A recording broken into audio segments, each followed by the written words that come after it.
never coming down. It's a one-man game when they call his name. Sing Viva, Viva, Viva Knievel. Viva, Viva, Viva Knievel. He'll keep that chance and make that leap.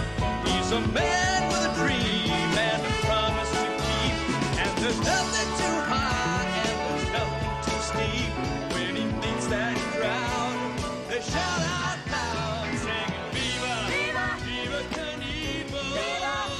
Viva! Viva Knievel! Viva! Viva Knievel! Oh my god. Everybody, what the fuck is wrong with our generation today of movie makers? Put your whole backstory in a goddamn 3-minute song and Right. you're done. Right. Fast forward. You just cut 35 minutes out of the movie. Right. What modern person would have the best, should have the coolest fucking theme song? Like, explain their whole character. Like, Moon Knight just came out. No one knows who Moon Knight is. No. Moon Knight should have a theme song. But up, Moon Knight! He's a man in a white dress. I He's know everything gonna I be need to know about him now. You know? He's gonna be a Batman. I feel like he's an old friend of mine just from that 2 lines you just Thank you. Exactly. So, Marvel, hello. I'm ready for that Disney money. I don't want to write their shit because they're going to ruin it, but I'll write the theme song, and I'll collect all that fucking money Somebody right needs to, I mean, we said it all through Blaxploitation History Month. You just, theme songs, bring them back. there. Wow. Murray, you just brought me to a great point. That was the most perfect segue ever. That's what I do. So, 201 episodes. 201 up. Everybody, we're starting in the next patch of 100. Episode 201. Yeah. You never thought we could do this. And we forgot that we did all the other ones, so we were surprised when we got to 202. Yeah. But here we are. Murray, we talk all the time about how we inspire everything across the world. We're influencers. Yeah. I watch Jeopardy every night. You pop in every once in a while. Yeah. Our trivia is constantly on there. And it's funny because you get to see the people who listen to our show. I definitely saw a guy who was at Wembley. He knew all the answers to our category. I mean, Saganaki Cockbox on there. You have. Oh, was it the question? This cheese was used to stop Tim from getting his dick sucked behind a dumpster. That's right. So our influence everywhere. You can't come to America without seeing the likeness of course, me and Murray. Right. It's the only place you can see it. It's also in the Criterion world. Criterion Collection? Criterion Collection has a bunch of movies up inspired just by us. Let's name off a couple of these. Right here, we got Truck Turner. Featuring Truck Turner. Classic. We did it, of course. Well, it featured Isaac Hayes. Well, yeah, of course. Yeah. Well, by the way, another great theme song. Exactly. Another fucking great theme song. What else do we have in here? I know Black Caesar. And, of course, that's where you get to hear all about the perfect Black Caesar salad. Yeah, they talk all about... There's actually a little inner side thing, a little bonus thing. They show you how to make... They get Guy Fieri. And he shows you how to make the proper Black Caesar how to grow salad. the tomatoes to the correct whiteness. Yeah. Because it's all about the tomato, as we know. 66% red. Yeah. 33% green. 1%, I'm not even going to say.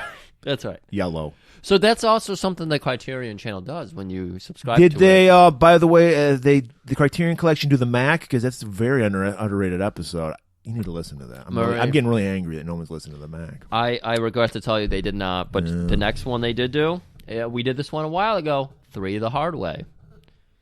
Is it all blaxploitation? No. Okay. There's just like a handful of them, and they're, of course, all the ones that were inspired by us. Yeah, well, we have great did taste. We know, yeah. They tried to contact us, but I had my phone off at the time. Yeah, I do that too. I get so tired of all the accolades. It's too much. Because it's going to make us soft if we start believing our own Exactly. hype. And so it's like when we checked on the first day, because, after like the first few hours, me and Murray will check to see how the numbers are doing. And well, Mattingly does, and he brings it to us. That's true. He's got it on like a ticker tape thing, like Gomez Adams had. Oh, yeah. Thing. How I like him to do it is I'll be sitting on my Chase Lounge, of course. Yeah, of course. Being fanned. And he'll stand over me with a stack of money and just... For every download, he'll throw a $100 bill into my face. So that's how I like it. Well, that's a true money shot. It's a true money shot. Yeah. And when the bills just kept rolling, I was like, wow, people showed up for the 200 episode. Who would have thought? Well, they showed up. It was amazing. It was 3 and 20 minutes, 21 minutes. That's right. Of amazement. Um, Great guest, by the way. Thank you, Paul London, for Thank you, showing Paul. up for that. I can't He'll remember. be back, by the way. I think we've done this movie. Friday Foster? Yes, we have. Friday Pam Foster's Grier. up there. Yeah, Pam Grier. What else do we got here? I know we got a couple more. No, we haven't done that one yet. JD's Revenge. No, we haven't. I have seen that, but we Yeah. haven't done it yet. Trouble Man.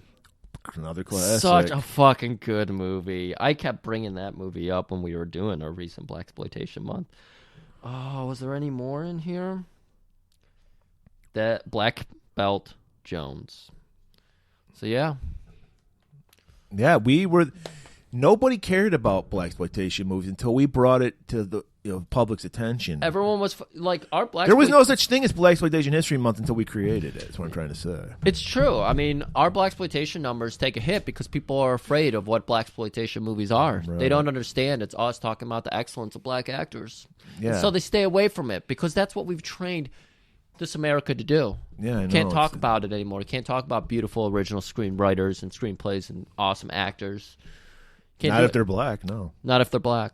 No. Unless they're Will Smith. Then they can get away with whatever they want. Yes, he's safe. All right, Murray. I'm glad you brought up all those 70s movies because we're going to talk about a 70s icon. How did this man Today. make it that high? I don't know. I mean, I'm guessing you've heard, obviously, you've heard of Evel Knievel, right? But 100%. But you don't really know anything about the backstory of Evel Knievel. I knew about a guy because he was even on fucking screensavers back in the day. They would do little Evel Knievel, the red, white, and blue motorcycle going over jumps. That's my first connection to Evel Knievel, was going through like those old fucking computer stores and seeing the screensaver, and I would stare at it. There is something about that man. He knew what he was doing when he put on that outfit and jumped over shit.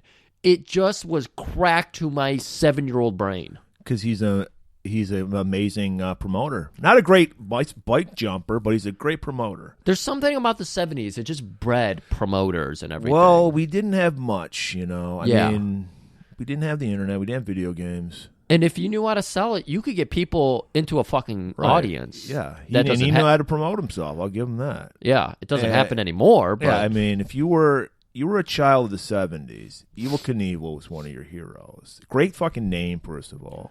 Robert Evel Knievel.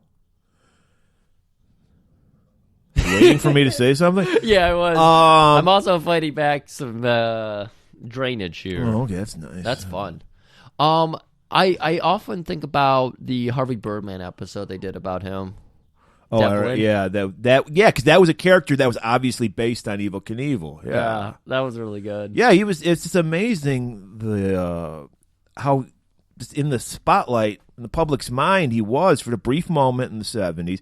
As far as I remember, he always crashed. I don't remember doing anything right. And then this is how it shows what a great promoter he was, because in the 80s, his son Robbie, who was in Ninja 3 Domination, great episode, he successfully did almost all. I mean, nobody's gonna fucking do Snake River, jump a fucking canyon. Is it a gulch or a canyon? It's a canyon. It's not as big as Grand Canyon. Which he wanted to do too, but this like Arizona was like, we're not allowing you to do that. You're not. Yeah. You have jet fuel everywhere and shit.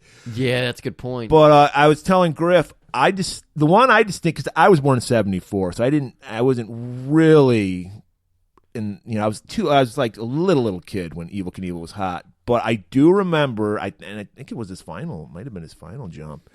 He was going to jump some sharks, a Shark Tank, because Jaws was a very hot movie at the time. This was '77, so it was January '77, so I was almost 3 years old, and it's stuck in my brain. I remember this, so that's how ubiquitous Evel Knievel was. That a barely 3-year-old Tim Murray remembers this. So, yeah, it was a big deal. It was a big deal. And it's a shame we don't have these kind of people, these characters anymore. We're not allowed to be a character anymore. We were talking before we started recording how Evel Knievel, clean living guy in the movie, hardcore alcoholic in real life. So much so that he had cirrhosis of the liver, needed a liver transplant, and he got one.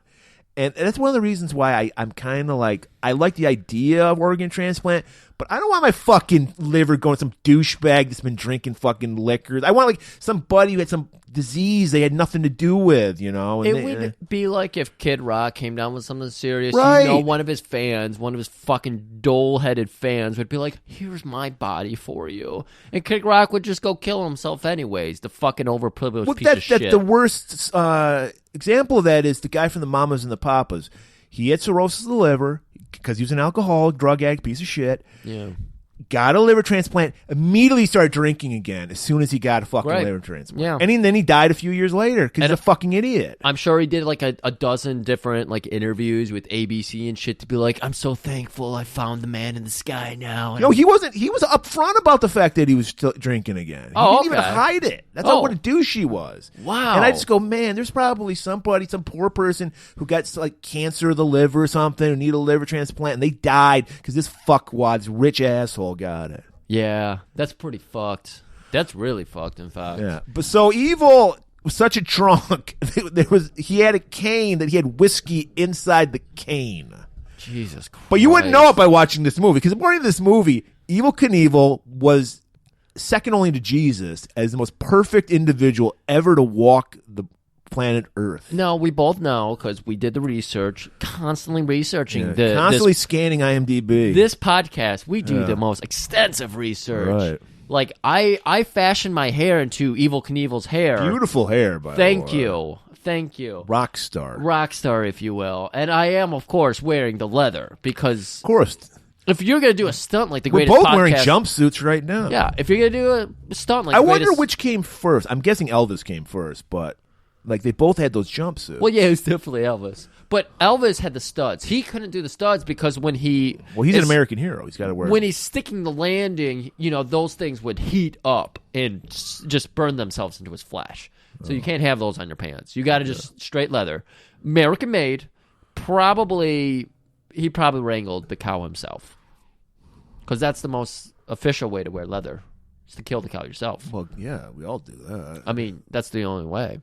That's how you get into Valhalla, as we learned Valhalla on our Warrior episode. Oh Yeah. doing very great, by the way. I hope it's not bots because it's doing really so great. good.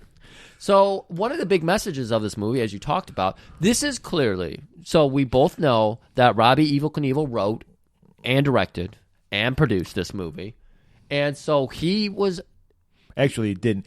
It was an Irwin Allen production, and I'm just bringing that up because Irwin Allen was really big in the 70s. He did the disaster movies like Towering Inferno, Poseidon Adventure, and his thing was, and he did it in this movie, a cast of stars. Like you'd get washed up stars that were big in the old days, like Gene Kelly in this one. Marjo Gortner. And then you had up and comers like Marjo Gortner. So that was like his shtick. He would do like Towering Inferno had a ton of famous people in it. Poseidon Adventure too. Yeah. Red Buttons is in Poseidon Adventure too, and he plays the fucking the shyster promoter in this movie. Oh, that was that guy. Okay. Yeah. No, not Will. Ben. Yeah. So that was Irwin Allen's shtick. He would do that. And it worked. But this is clearly heavily inspired by Evil's own image of himself, where if he realized that he needed to get rid of the alcohol, and if he did, he would be Jesus Christ. Well, he realized he was a hero of the children, so he's like, I have to clean my image up. And like we just said, he's a brilliant promoter. Right. I mean, he's on the level of Hulk Hogan. Yeah, like, he's a real American too. He just needed to do the whole fucking hustle up, hand to the ear thing. He's Hulk Hogan. I did show Kayla the finger wag the other day because I was showing her how to take a sleeper hold and let your hand drop the two times. Wow. And then I said, and then the third time, what you do is you stick your finger and then knock it back and forth. I'm just learning. Griff's into some rough stuff. He likes to put his girl into a sleeper hold.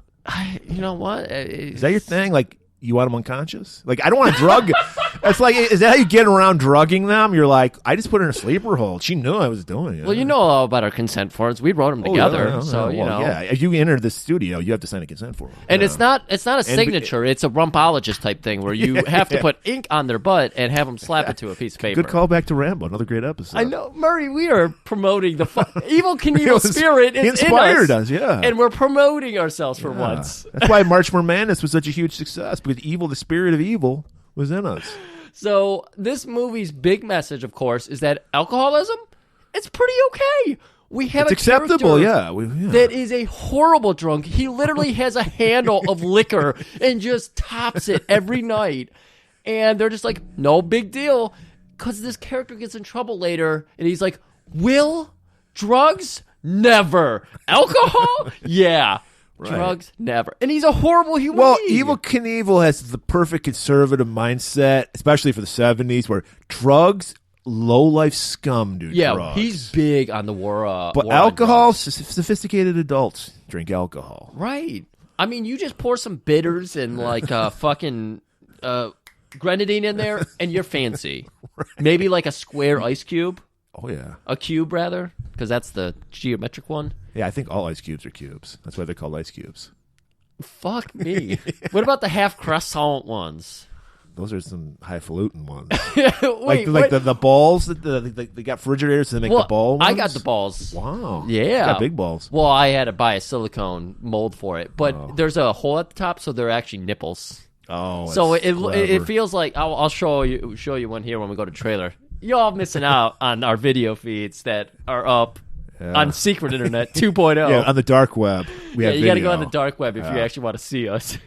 But yeah, so he's got a Jesus complex. Alcohol, great.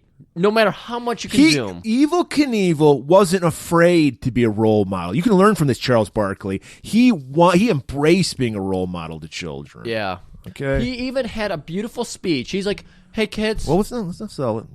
You want to wait for it? Yeah. Okay. Yeah. Well, fuck it. Let's not even waste any more time at the top half here. All right, everybody. Let's get ready to crash and burn with this trailer for Viva Knievel!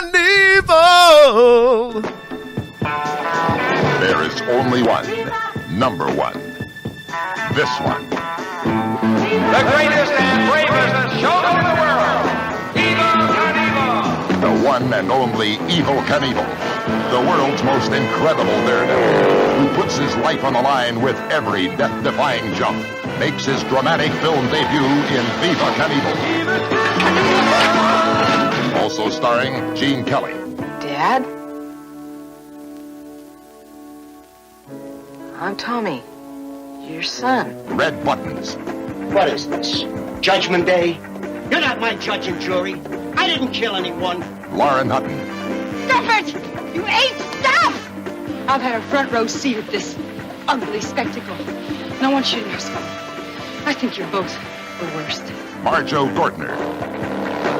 Hey, the Lord wants to kill you, and your buddy Will, too. Why?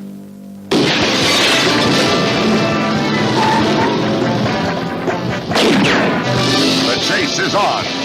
Evel Knievel bets his daredevil skills against deadly odds. In a story packed with rip-roaring excitement. And the excitement is non-stop.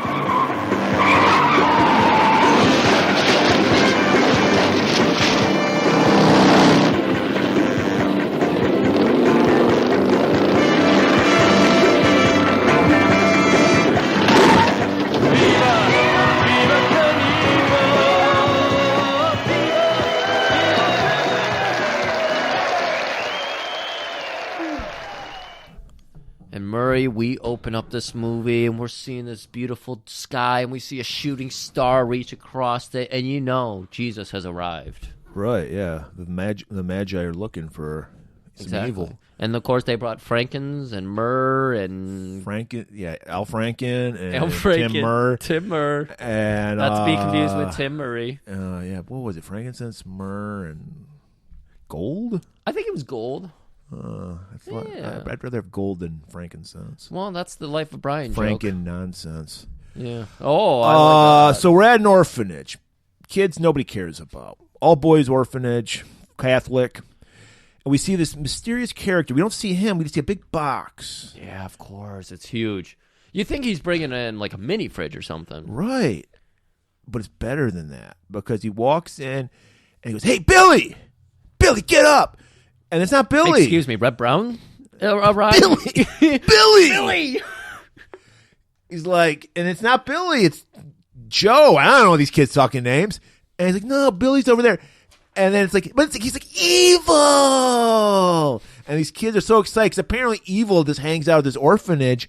And he's like, was it supposed to be Christmas, or was it just an it's an evil visit. No, Christmas. You see, evil is spitting in the face of Christmas because Well, he's saying you give kids gifts all the time. You know what it is? Not just Christmas. It's his birthday because Christmas is Jesus' birthday. So today's evil's birthday. I wonder what day that would be because he's got the American flag thing. Flag Day. It's Flag Day. 4th of July, yeah. Wait, is 4th of July Flag Day? No, it's not. Yeah, it's the other one, Flag Day, which of course is June 8th. Juneteenth, I don't know. Well, that's very different. And it's like, no, Griff, he's not bringing a refrigerator. He's bringing the latest fucking Evil Knievel merch to these kids. Is it like the one with the tire that you reach back? You better believe it. You ratchet it Those are great. back. I loved those as a kid. Those were really cool. They or you had the ripcord. Yeah. The ripcords were even cooler because Beyblades came out. Oh boy, you let them rip, and that was the tagline. But did you notice when he found Billy was on the other side of the room? Evil slaps him awake. He slaps the kid in the face to wake him up. Well, come on, it's the 70s. Richard Dawson's kissing everyone on the mouth. It's okay, people. Everyone's flipping out over Will Smith. It's okay. Yeah. You can slap a child in the face to wake him up. And it looked about as hard as Will Smith slapped Chris Rock. Yeah. And so and he's ecstatic, much like the dude from the last Kojak episode we did, the drug rehab guy. He's ecstatic to get slapped by Evil. It's a compliment. It is a compliment. I mean, fuck, he went and sat down and said, fuck around and find out. And then the kid came to fuck around. He wanted to see what was in the box. And it's all these Evil merch, and they're just loving it, eating it up. Thankfully, this time it was not a severed head. It was beautiful Evil merch. They're losing their mind until the fucking crotchety Mother Superior comes in. Oh, Faith and Bakora Evil! What are you doing waking these kids up? Jesus, man. Always with the fucking, what's it called? Sisters and their habits. And their habits of ruining fun. But we learn Evil can charm the panties off a fucking nun. He just goes up to her, flashes some bling. He's like, oh. He's like, don't worry, kids. I got it. Well, He winks Murray, at him. I recognize what he did. I know you don't want to say this because you don't believe in touching a sister, but he does do a little fanny slap, and then he shakes his hand right in front of her, and she's like, that is And he hypnotized her with that bling on his fucking hand. He does wear 9 rings. Yeah. It is impressive. And they go out, and she's like, you can't be exciting these kids. And he's like, oh, sister, I got that fudge you've been wanting. And that just shuts her up. Yeah. And she's like, yeah, and then he did a slight burn on her. Do you notice that? She's like, oh, I'm going to he's going to make me It'll look. go straight to my hips. He's like, nobody will notice. Yeah. 'Cause you're a fat bitch. And then he just walks out smiling. And she's smiling too. He slapped her in the face. It was just like, well, yeah. And now I'm wondering, Murray, you bring up the rings, how much weight they contribute to his hands. And he turned them around so they were on the inside. Well, yeah, of course, because he wants to leave that imprint. Right. Because then she can look in the mirror and think, I've been blessed by Saint fucking Evil. Yeah, he laid hands upon me. Saint fucking Evil. Is that a ghost song? Saint No, fucking Evil? it's the worst Metallica album of all time, Saint Evil. Oh my God, it is. Oh no. But so we've already, much like the opening song, we know what Evil is. He's the perfect godlike character. Yeah. Here to wash away our sins. Yeah, for sure. I mean, you thought Kris Kringle was cool. No, Evil Knievel is cool. Right. So we got to go. We're going to the next morning. He's only going to be in California for a couple more days, and he's got to hop over to Las Vegas and probably hop over a couple buildings or something, throw a craps, take a couple bets in midair. He's going to throw the craps as he's jumping. He's going to hit boxcars. And I believe he was going to pull out a marble and throw it, and it was going to go onto the roulette wheel. Yeah. That's going to be really cool. And he's going to win the bet, too. Of course he is. Evil Knievel. Yes. And we're in Long Beach. Scream for me, Long Beach. That's an Iron Maiden joke for anybody. Oh, okay. Scream for me loud. And he's checking out. It's warm-up day. Yeah, we're prepping everything. This is where we meet Will. Oh, played by, I feel so bad for Gene Kelly Gene Kelly was a huge fucking star at one time. Yeah. And he's relegated to this. Was he relegated, or did they pay him in alcohol? And he was like, can I be drunk the whole time? And they were like, you're Evil's bad side in life. You're everything Evil hates. And he hates being an alcoholic, so of course you can. Right. He hates anyone who can't handle their liquor. He loves liquor, but people can't handle their liquor. Evil hates. Oh, okay. And so poor Gene Kelly, he was like probably 60 at the time, father of a 10-year-old in this movie, but he's like 60. Yeah. Well, come on, he's following around with Evel Knievel. You know he's going behind the dumpster, under the bleachers. He's this angry, ornery drunk, because he, at one time, was Evil's mentor. 'Cause he was a bike jumper. And now he's just relegated to just fucking bike mechanic. Yeah, and you could tell it's hitting him hard. And we see another character involved with the whole fucking Evel Knievel troop. It's his fucking, like, shyster promoter. Yeah, Ben. Oh, shit. Can you not say shyster?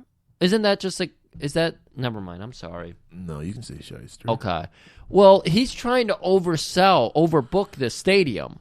He's trying to put lawn chairs on the ramp. And this is where... he was. Wasn't he supposed to put it, like in between the ramps? Wasn't that what he was doing? That's what he was doing. And they were like... he looked like... oh, my God, from the Happy Days. Ralph Malph? No, the main character's brother. Ron Howard's brother. Chuck? Chuck Howard? Clint Howard. Clint Howard. He reminded me of Clint Howard. I was like, is that Clint Howard? No, it was Red Buttons, but yeah. So Ray Buttons, Red Buttons. Red Buttons. Wait, is he Ben? Yeah. Because I'm talking about the guy Ben was talking to.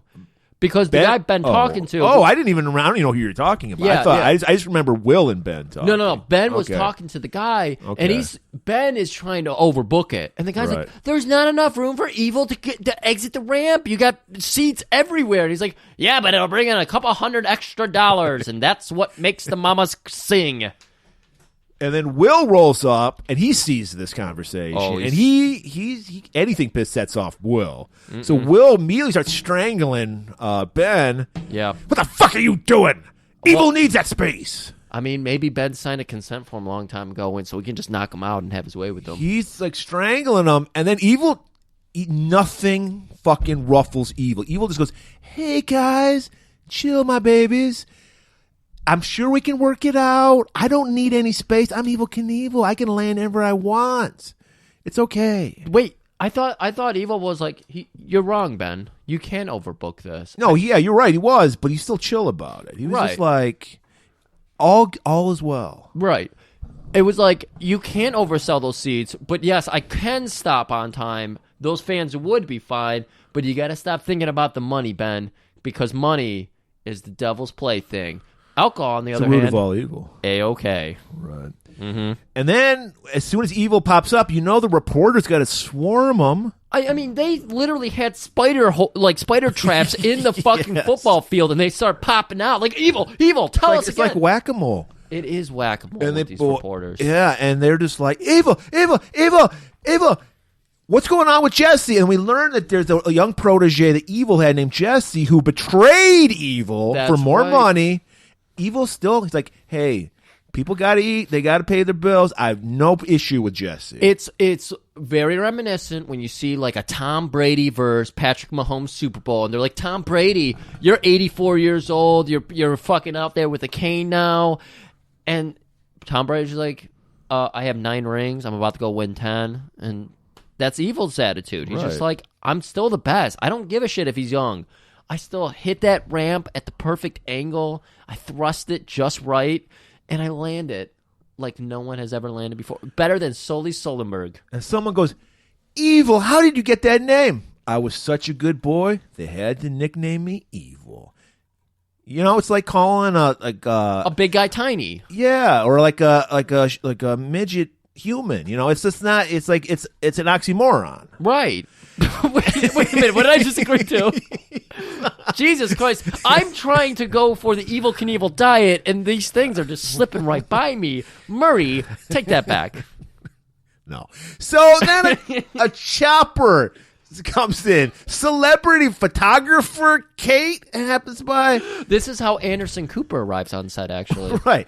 Chopper lands down. Model Lauren Hutton playing the role of Kate Morgan, which I think that's a porn star name. And she comes out. I guess she's a celebrity photographer.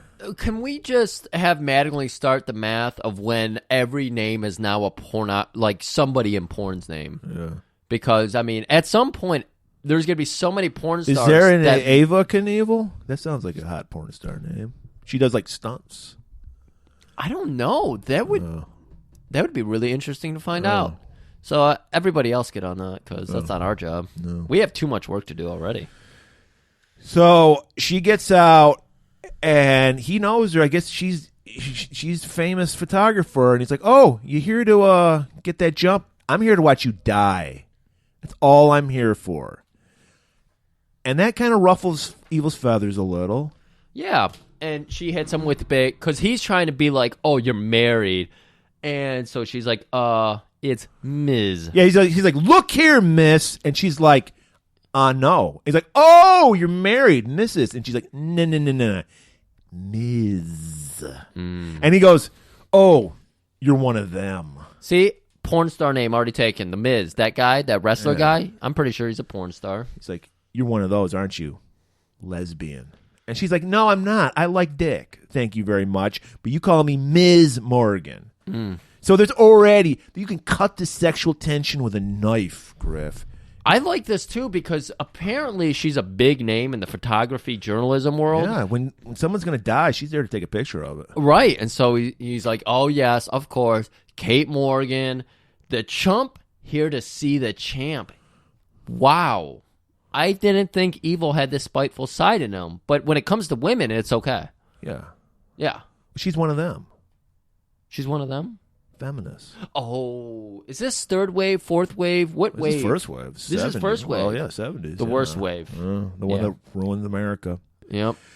So he's like, "I'll talk to you later, Ms. I got to talk to my promoter. He owes me some money." You fuck with Evil's money, then Evil gets pissed because Evil goes into Ben's trailer and he's like, "Look here, Ben. I'm not fucking doing this jump until you pay me for the last jump." But I meant to pay you, but stuff happened. No, you're gonna pay me, or I'm not doing this jump. Murray, you even added a paren to this, but before he walks in the trailer, he turns back and looks at Kate. Evil does, and there is sexual tension. The sparks are flying. Right. This is banter. This is how you get a woman, Griff. If you don't hate a woman when you meet her, you're never gonna love her. That's the way. That's how love always starts with hate. We all know that. That's very true. That's very true. Right. And that's why, just as an insurance policy, whenever I meet a woman, even if I don't have any interest in her, I still do something really mean to her, just in case, because you're right. It turns her on. That's why you do it. The seed don't germinate without the hate. Right. You know, plants don't grow without sun. Relationships don't start without, like fucking pushing a woman out of a high chair or something. Yeah, that's what we teach our kids. That's why we have such great divorce rates. What, 2%? 2%. That's it in America. Everywhere else in the world, it's like 80. But here in America, 2. Right. We're so good. So they go into the trailer to talk about money. Before that, Ben goes, "I think Will's off his fucking rocker. He almost killed me. He reeked of fucking Mad Dog 2020. Evil's just like, "Don't worry about it. He's drinking alcohol. No drugs." Are you some kind of square? Don't you know what alcohol does? It lubricates all of your vascular system. It makes it very easy. It makes your heart stronger, okay? Because it makes it looser and funnier. And then he drops the whole thing about Will being his mentor. He taught me everything I know, Ben, including how to drink like a gentleman. All right? He's perfectly fine. By the way, Evil he does have like the beer helmet on, and it's got the straws into But his it mouth. also has the American flag on it. Of course it has an American flag with the stars in it. Meanwhile, Bill is passed out, pissed himself, like laying on top of the ramp that Evil's going to jump. Oh, but he got it under control. Hold on, we got it. You're not leaving the trailer yet, right? No, not. Because I love this part. Okay, we go to Will. We see him sleep. He's doing the cartoon snoring. I also love that Will measures the ramp by walking and just counting out loud. Yeah, like he's drunk. Technical, yeah. He is drunk, and he's just trying to walk a straight line. He's trying to prepare in case he has to do a sobriety test on the road. So he's doing the alphabet backwards. He's counting up. He's counting down. That's the thing. He doesn't know how to do it forwards anymore because he's memorized it backwards. So he can the alphabet. The sobriety test. He knows pi to the 400th number. Yeah. Just in case he has a sobriety test. He doesn't want to get that DUI. Yeah. That's right. It's a muscle memory for him. Right. That is the only connection his brain can make anymore. But we go back inside the trailer and we see the money handoff. And for some reason, Ben has decided, as the good bookie he is, to keep the money in a golf bag. I didn't notice that. What's this? I didn't even notice that. Yeah. Because there's a nice evil line. He's like, you got my sandwich in there? And he's like, I got your sandwich in here. And he pulls out a wad of money. And I was like, I don't get this joke. A lot of lettuce. Now I get it, Yeah, Murray. See, I'm not a sandwich man. I don't get the sandwich metaphors. You gotta. So yeah, we learned that like Ben is a shyster, but he's a lovable shyster, so we forgive him like Evil does. Well, anybody associated with evil has got to be okay, right? So even though they're a little contentious, because Evil reads eyes. Yeah, exactly. Right. I didn't like that. I never really got to see Ben's eyes, so I didn't get the good read on him. But like we said earlier, like Evil is like, give me that money you owe me, and he cracks eventually. First, he has all these excuses. He's like, I'm not doing the jump. Well, they're also fighting over the seats, the extra seats. He's like, you sold extra seats. Where's my cut of that? And so he lays out like $3 in his hand. He's like, huh? He's doing a lot of good face acting here. I was surprised. I didn't think Evil had it in him. Yeah, he's a talented man. He should have done more movies. That's true. And then Ben has so much money tied up in this jump that they're going to do that he cracks and he gives Evil the money that he deserves. All right. Are we ready? Ready for our villain? Our first cut over. We're going to see our villain. And oh my God, it's Leslie Nielsen. I love this guy. Stan Millard. Evil name. Who is a straight comedic actor nowadays? Because Leslie Nielsen always played, like even in Naked Gun, he played a buffoon, but he always played it like Leslie Nielsen, and that's why it worked. An airplane and everything, just straight. I don't know. I don't think there is one like that anymore. They don't make them like that anymore. Exactly. That's what everything is missing nowadays. There is zero straight men. So Stan Millard, he stole Jesse away. We learned about earlier, played by the great '70s actor Marjo Gortner, who we remember from our Star Crash episode. Great perm, rockstar hair. Mm-hmm. And Stan's going to make him a star. At least that's what Jesse thinks. And so there we got a little thing where we're talking, like Jesse's like, hey, man, don't worry about Evil. He understands, there shouldn't be any heat between us. Right. Again, Murray, let's keep it into modern terms. This is the Chiefs quarterback, whose name I forgot. Patrick Mahomes. This is Patrick Mahomes, who also has great hair. Not quite Marjo Gortner hair, but close. No. And so this is him being like, look, I want to win some Super Bowls while I'm 22 years old. And, he's like, hey, kid, we'll get you there. We're gonna put the best team around you. We're going to get Tyreek Hill. It's going to be great. You're going to have a good time. Travis Kelce, it's going to be awesome. So we learned that Stan, he's an okay promoter, not as good as our man Ben. So he's got to get some extra income by smuggling drugs. Yeah. And he's got a great plan. He's got his hookup in Mexico. Okay. M13, was that that gang? That is MS. MS-13? I want to say it was MS. I feel like it was MS-13. Anyway, drug dealers. And they got a plan set up. They got to talk. And that's why he's using Jesse, because he knows Jesse has the inside scoop with Evil. And he knows how to tug at Evil's heartstrings. There's only so many top-tier quarterbacks / stuntmen in the world, so of course they have a kindred. It's an exclusive club. It's a kindred spirit. Even if they're competition, they're still we're few in the world. So Jesse, he's like, Stan is just using Jesse basically, but he doesn't know that because Jesse's high on his own supply. He's just like, I'm going to be the next fucking Evil Knievel. So it's not so much his own supply. They're giving Jesse the drugs to keep him sedated, basically. I'm talking about supply as far as just blowing smoke up his ass. Yeah, okay. And so they need Jesse to talk Evil into doing these jumps in Mexico for their big plan where they're going to smuggle drugs.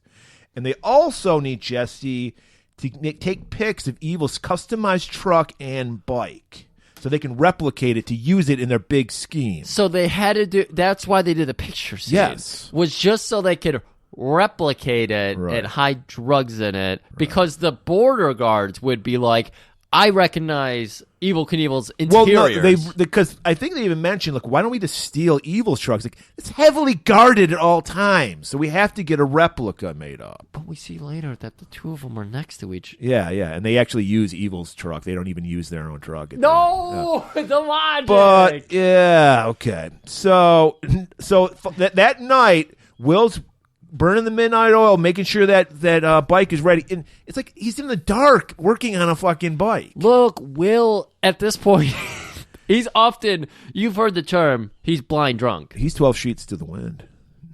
That came up on Jeopardy, and I was pissed because I was like, I've never heard that idiom in my life. I mean, I fucked up. I don't know how many proper sheets there are, but I said 12. But I think it's 5 sheets to the wind, or maybe it's 3. I don't know. I don't know what the proper sheets to the wind is. I don't know what a sheet is. How drunk was I? Sheet is it's like a sailing reference. And I think most sailboats have 3, so I think it's 3 sheets to the wind. There you go. There we go. I think we solved it. Yeah. All right. But Will... He's chugging this fucking bottle of whiskey. It's because, again, Murray, he does everything by feel at this point. He listens to the clicks of the ratchet, and he's like... It's like the $1 million man in his head. Like, we hear it as one raucous of a noise. He hears every, like, micro noise happening in there. And then Jesse rolls up, and he's like, hey, Will, what's going on, buddy? And then Will's on to him. He's like, you fucking piece of shit. You abandoned us. He's like, what? And he's like, hey, you still got your stash? Like, he knows Will's like, Yeah, Will comes in with the front, and Jesse knows exactly how to disarm him. We know he has traveled with Evil and Will before. Right. So all you need to do to butter up Will is go, hey, man, I was hoping to get a quick swig. Fuck yeah, you were. It's right there, man. Right. My handle. Because we learn, Griff, when you drink with people, you're not a drunk. You're a drunk when you drink alone. And I was starting to see it on Will's face. He's starting to really think, like, I think I might have a problem here. I know Evil encourages me to not do drugs, but drink heavily. I might have a problem here. And then Jesse what is he supposed to do? Deal with his issues? No, you never do that. Never talk to a therapist. Deal with his estranged son? No. Never take the humans. Just always drink. Every solution is at the bottom of a bottle. So, but he knows that fucking Will could drink 5 bottles of this shit. He does it a night. Yeah. So he needs a little something extra. Right. And I love this because it's like Will has literally just taken like a fucking 12-ounce gulp. And he sees Jesse drink. And he actually has a Slurpee container with whiskey in it. The extreme gulp container. Yeah. He sees... With the twisty straw. Well, naturally. Because that gets all the it makes it more fun. That gets the bad shit out too. Oh. You know, that's like when you smoke weed out of a bong. It takes all the extremes out. Takes the tar out or whatever. I think that was a joke in Pineapple Express. So Will is such a drunk that he sees Jesse take a drink. Despite him just taking that giant 12-inch gulp, he's like, fuck, man, give me some of that. And Jesse's like, well, okay, let me just get the screw top back off here. And he pops a little. He puts a capsule in it. It's a capsule. And then fucking Will's such a drunk, he immediately swigs off it, doesn't feel the capsule. Like if he opened the capsule and poured it in, it would make sense. But no, he just throws a capsule in That's there. what you would expect is the powder go in and then he stirs. It needs at least a few minutes to dissolve if you're going to put a capsule in. Exactly. But no, it is like a half full fit of, some kind of brown liquor. I'll let you choose your own adventure there.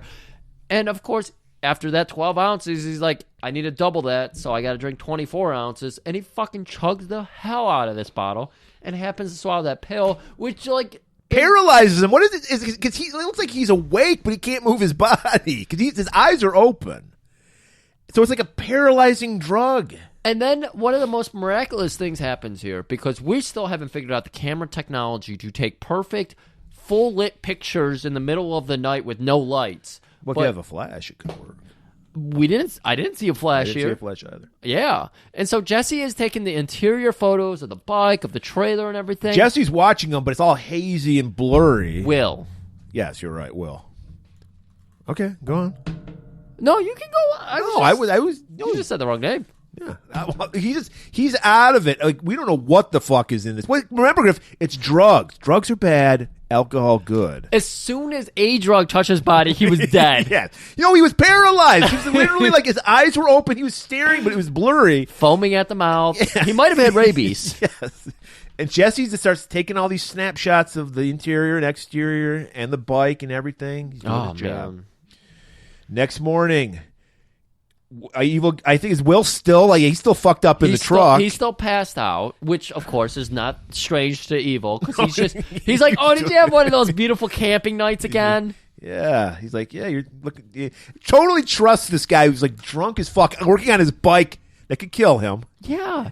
And Knievel's career is full of him crashing his bike, and yet here he is, like, "Hey, you're doing such a good job. I trust you." Yeah, and so like Evil's like, "Let me test that bike out," and then he goes out and he's popping little wheelies and shit. Yeah, and it just so happens that like Jessa showed up on her helicopter. She, uses the fucking ladder and. Gets herself down on the ground and everything, and she choppers in everywhere she comes. She's well, like, absolutely. Yeah. This is back in the day of big news, Right. So she choppers down and everything, and of course, Evil's got a little bit of a thing for her. He was mean to her, so now he's got to be sweet to her, right? That's the deal. That's how you do it. You keep him guessing at all times. So he's got to be mean to her again, or what's the third step? This cold, like this is a cold shoulder. Like you're indifferent. You're indifferent. Oh, that works out perfectly because of what's going to happen next. And then Evil has his attention stolen from her, too. Right. But she's playing the game, too. All right. She knows she's got her own game going Well, on. she's played chess before. So she knows that her way to get back into the limelight is to intercept C from him, or rather. I know, guys, I know we're John Madding right now. I know we're doing it, but we'll reveal all of our secrets here in a minute. Okay, I'm even confused. So yeah, she shows up and he's like, "Oh, I'm not dead yet. What do you want to need me for?" And okay, I love this about boomer humor where they're like, "You kids, you Generation Xers and Ysers and Zers and millennials, you're so thin-skinned." How many movies can you think of where the motivating diss is, "Are you a chicken?" And they're like, "Fuck that! I'm jumping Snake Gulch." In the 70s, a shitload. Yeah, chicken was the worst thing you could call somebody in the 70s. Even when there's turkey, there's chicken. It's even worse when you go, "Brock, Brock, Brock." Yes. And you can get into Back to the Future and that kind of shit. And chicken, again, worked so well. So next time you say, "You kids are so thin-skinned," think about this. Chicken. Yeah. And you would lose your shit and be like, "I'm going to murder everybody now." Right. Well, she takes him up on his challenge, and she rides bitch with him, and they go all around the Long Beach Stadium. He's going up fucking staircases, bleachers. He fucking goes into the kitchen, prepares her a perfectly grilled hot dog with the front tire, flips it up right into her mouth like a hibachi. Yeah, he pulls it out of the exhaust and goes, "Perfect grill marks." He's popping wheelies where they're on it. Front wheelies, back wheelies. He does a tope suicida through the field goal post. He does it all. And then he stops, and then she goes, "That was sweet." And then it's like she's playing the game, dude. She's playing the game. And then he looks at the camera, "Sweet. Sweet." She got him. As long as he didn't go too sweet. No. So now we go back to Will. He's still cranking those wrenches. Little kid shows up. So we got this beautiful shot. We're seeing out to the parking lot. We just see a little figure slowly approach in his little schoolboy outfit. Right. And he's got the little bowl cut. He's got a big book in his hand. And he walks up, "Excuse me, sir." And he's like, "What is this, a fucking AC/DC tribute band? What the fuck's going on with this schoolboy shit?" "Who the fuck are you? Why don't you have a drink in your hand? Have you ever had a drink? Would you like to drink?" "I'm your son, sir." And then Will goes to his toolbox, opens it up. He has an autographed picture of his son. Doesn't recognize his son. He has to look at it. Autographed. And he's like, "You are my son." And he's like, "What the fuck do you want?" He's just totally belligerent to this sweet little boy. And we learned that, apparently his son has been in a boarding school. He has no connection to this boy at all. None. Wants nothing to do with him. Nothing. And the kid just wants to spend time with his papa. Yeah, Papa, I just want to tell you about all the sweet things. And he's like, well, yeah, I guess make it quick here. I'll be gulping this extreme gulp of whiskey real quick. So he starts slurping away, and Tom, little baby Tommy's just like, I made a scrapbook. It's about you. Like, no, he's like, oh, evil, right? No, it's about you. And sure enough, it's him ratcheting, and it's him with, like, his butt crack hanging out, and he's like, oh, my God. It's him fucking doing a handstand on a keg. He's a beer bong. There's a few of him in his heyday when he was a jumper. He's like, he did his research. He got the microfilm. He went to the library. He was the first guy to do the one hand in the air with a sparkler. Yeah. I mean, he started that whole thing. We see it all the time now. And what does he do? He goes, forget it. That shit's ancient history, kid.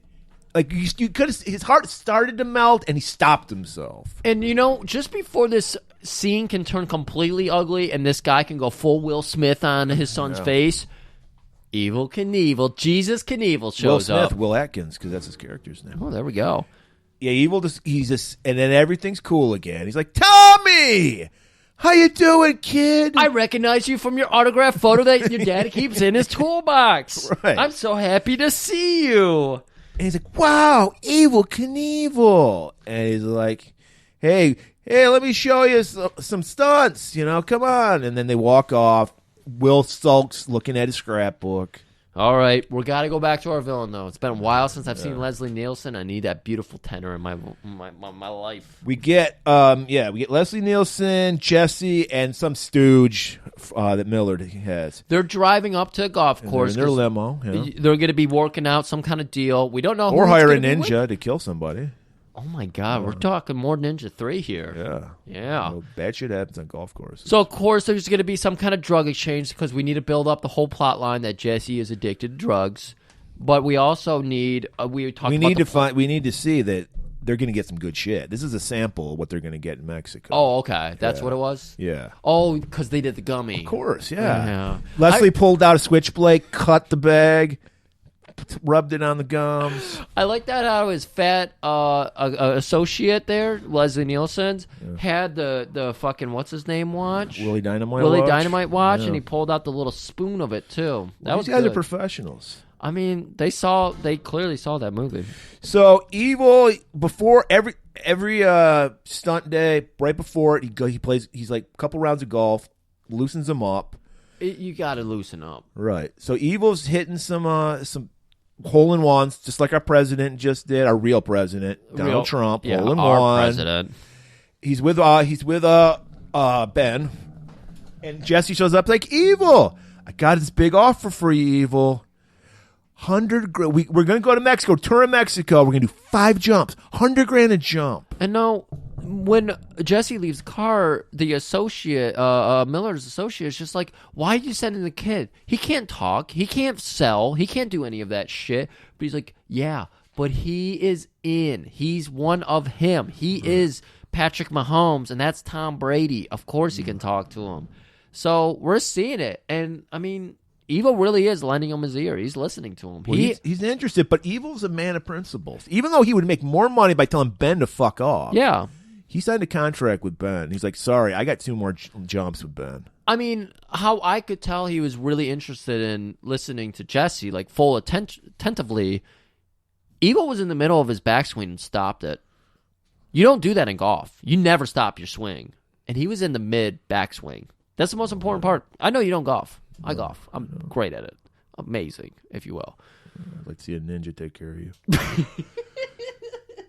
So, yeah, but he's like, he's a man of his word. He's like, even though Ben will fuck me over any chance he gets, I've still... We didn't even sign a contract. It was a handshake deal with Ben. It was an eye shake deal. Yeah. They literally just locked eyes and nodded slightly. Kind of like a bow. So he's like, I'm booked up for the next 2 jumps. Sorry, I can't do it, kid. What's with these new pens? They bleed all over me, Murray. I don't know. I don't get it. I don't like it. Finally, we're getting to the big jump.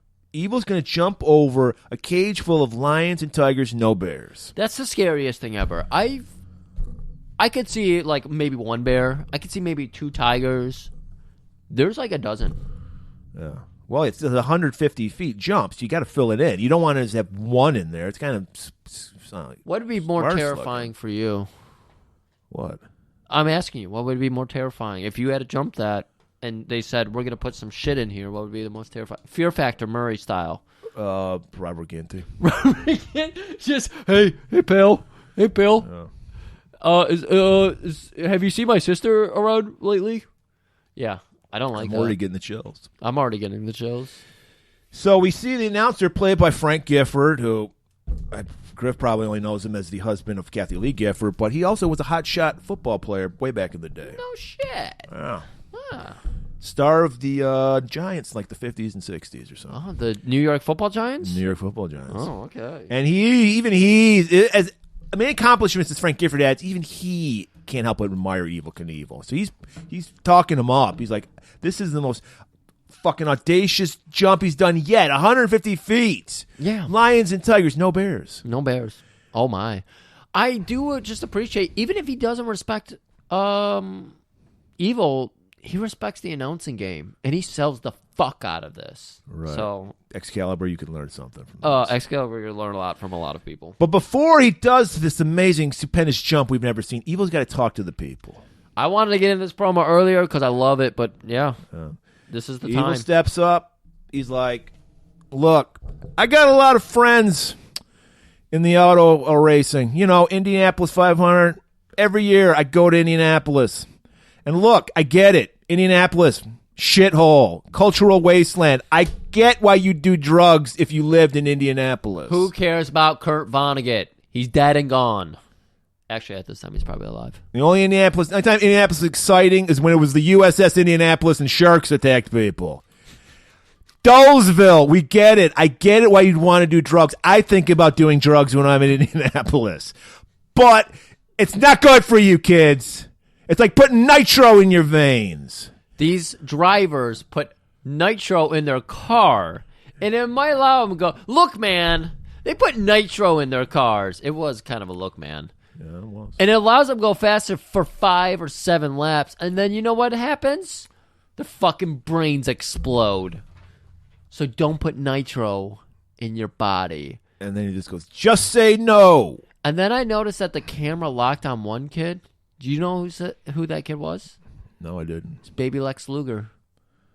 Poor old baby Lex Luger. Baby Lex Luger. Yeah. I think Lex Luger would probably be a teenager at this time. Yeah. Well, he had a baby face from what we've seen. We've seen him as a man, ex-Florida football star. But it worked. The crowd is inspired. Except on Lex Luger. Well, yeah, he killed Miss Elizabeth. But they love it. They're eating it up because Evil knows how to whip a crowd into a frenzy. And he's like, but first, come on, Griff. They're paying upwards of $5, $6 a ticket. You got to give them a show. You can't just do a jump. Right. So first he warms them up. He's doing some wheelies. He's standing on the bike. And Yeah. I like he had like a step stool, and then he had a larger stool, and then he had a bar stool, and he did bunny hops onto each one of them with the back tire. Beautiful. He knows how to work a crowd. And, of course, he did a backflip. And then, of course, he did, Canadian Destroyer. Yeah. So then he goes off. He goes back. I was going to say back. I don't know. Where's he going? It's not backstage. I don't know where it is. He's going off set. Okay. And because he's got to pick up his stunt bike. This is like his trick bike. He's got to get his stunt bike. Tommy's there. He's like shining it up. Mr. Knievel. Kate's there. I can't wait to watch you die. And I think Evil gives her a little snide comment. Yeah, well, you're going to be wishing, babe. Yeah. Well, I'm sorry to disappoint you, but maybe we could have Oysters Rockefeller tonight. She's like, well, I don't know about that, but I'm into it. So he gets up to his starting ramp and everything. And he fucking takes off, and it's looking beautiful. Gifford's going nuts. He fucking did it. Oh, my God. I've never seen a man go over lions and tigers and not bears so well in all of my existence. But then he missed the landing. Fucks the landing up. Crashes. Wipes out. Tommy's like, I got to check him out. Stop, you fucking kid. Leave him alone. He's my friend.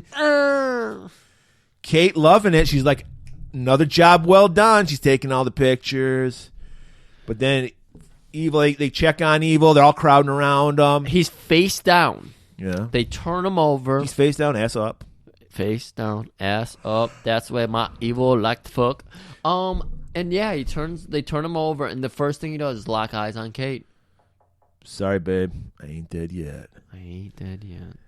And then they're like, Evil, we got to get you in the ambulance. No. I must talk to my people first. I must talk. Stand me up. So Will and I think Jesse come out, and they're like holding them up. Yeah. Give me a microphone. Well, yeah. And Tony Schiavone comes out with the fucking askewed mic cover. And he takes it from Tony. Why does he take it? And then Tony just kind of stands off awkwardly with his little earring. Ladies and gentlemen, I'm sorry to say, but I think you've seen my last jump. Everyone's like, no! Fucking Stingray shows up. No! And then the whole audience, they realize what's happening now, and so they just start clapping as Evil walks off. You deserve it. It's not infuriating for us at all. That's just a normal thing that people do. It's inspiring. At the hospital, Evil, he just has like a sling. He's like, he broke every bone in his body. Walked away still.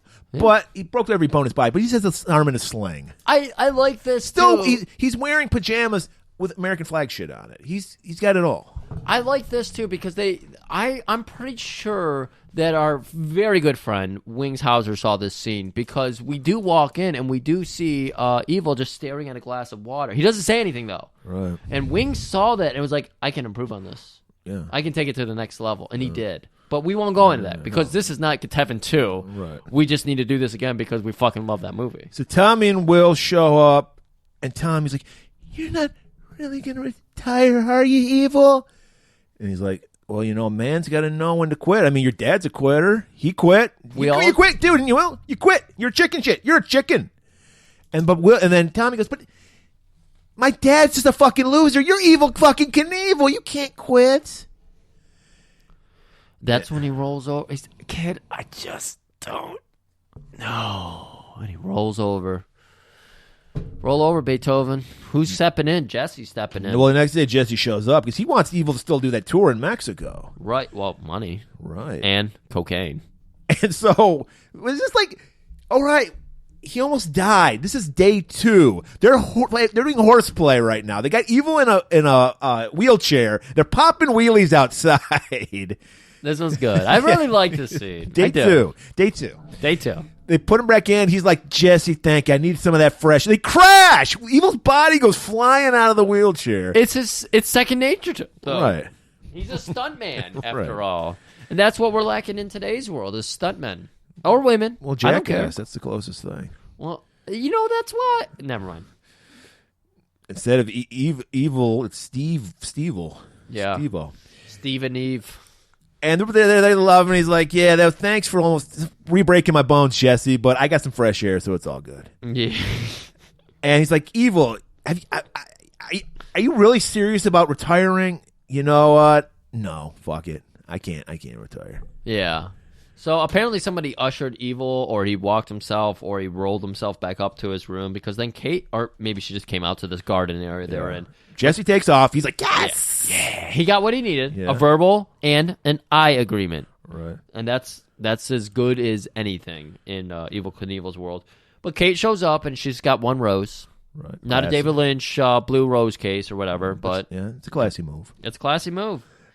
She wants to apologize because, of course, they had a weird first impression. It was Murray, we've talked about this. It was the appropriate first impression. Right. But I guess this is part of the tango. Yeah, it's all a game. It's all a game.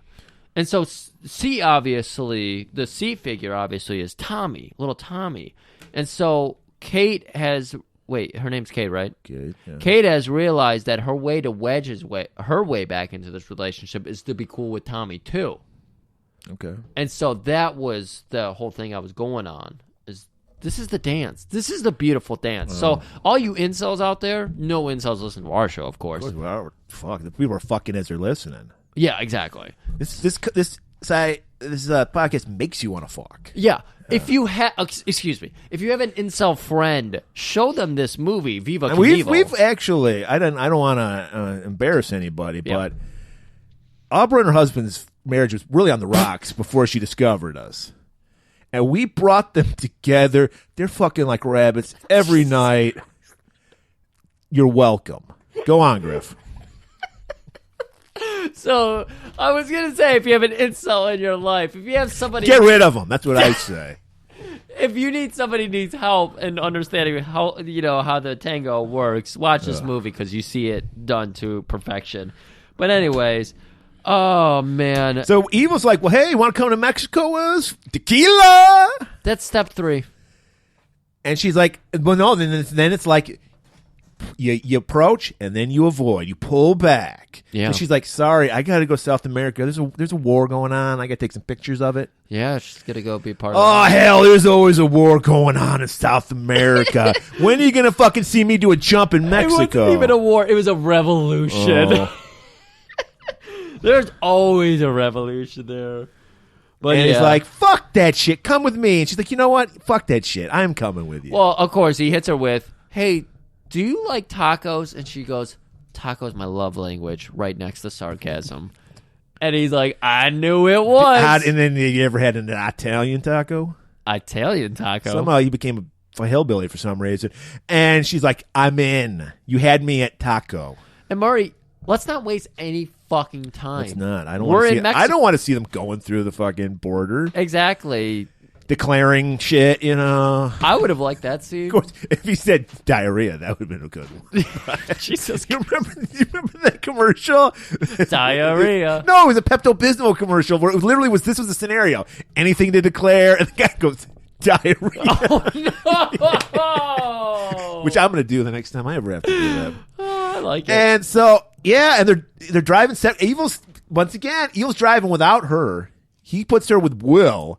I don't know what kind of car was. Evil had a cool fucking car. I don't know what it was, but it was pretty fucking cool looking. Mm-hmm.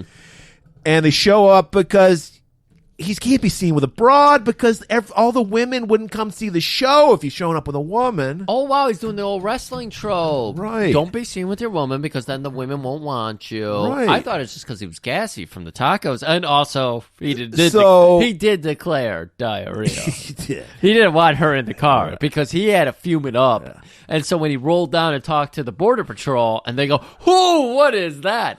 Ay, caramba. Murray, this was good humor. Yeah. This is why people come here for. Yeah, that's great. And so he pulls up the governor of whatever state they're in comes out. Zolkoa. And he's just like, evil, tequila. And he's like, line the shot glasses up, put them in some chick's belly button. I'm going to lick it out. We got some good old time. Would be funny if, we could say that was a thing in the past. We got beyond our, like, Mexican, tropes and everything. But even the acclaimed Breaking Bad, whenever they show shots of Mexico, they always, like, balm up the camera lens so it looks shadier. It doesn't look like a real world. Oh, well. You know what I mean? No, I don't know. Okay. All I know is Evil does do the sombrero dance where he's dancing on a sombrero. And he goes, yeehaw! And there's pinatas for reasons. Yeah. There's sugar skulls everywhere. He hits a pinata. Yeah. Yeah, it's great. I love it. I'm just soaking in the culture. It's just the culture. And then there's a woman sucking a donkey off. It's all Mexican culture here. And, of course, we're going to appropriate that later. Kate has to ride with Will with the bikes, and she's making small talk. She's like, well, how's it going on with Tommy? You mean that fucking sperm receptacle? What the fuck you talking about? He is my son by birth certificate alone. I am a sovereign father. Right. You know what that means? That I put my seed everywhere, and I am not responsible for anything. I just need that sweet baby in my glove box. Could you please hand me my liquor in the glove box? And she does, but she's disgusted because there's so much toxic masculinity happening here. Well, and also diarrhea because he claimed that too. Yeah. And she's just like, I can't believe you. This kid fucking worships you. He worships fucking evil. No, he worships you. And you need to spend some time with your son. So they're at like the governor's mansion now, and there's all the press, and of course, Evil's surrounded by it. Will walks in, and again, we talked about it. He used to be the star. Will stumbles in basically because he's drunk. Well, yeah, and also they have like our steps are standard height. We know this, right? And because Will is basically blind drunk all the time. he does everything by muscle memory. And so Mexican steps... Well, they're centimeters. They're not done in inches. Exactly. So, So they're a little bit shorter, and he trips over them all the time because he's blind drunk. And so these are the details that people miss, and I just wanted to point out. And Evil, he's used to covering for Will. So he's like, Will, he's doing okay. Oh, he just tripped over that step. Here, have some tequila. He just pours fucking bottle of tequila down Will's gullet. I mean, when in Mexico. Right. And he's like, don't eat that worm. And he'll give you diarrhea. And so she's like, hey, everybody, this is Will.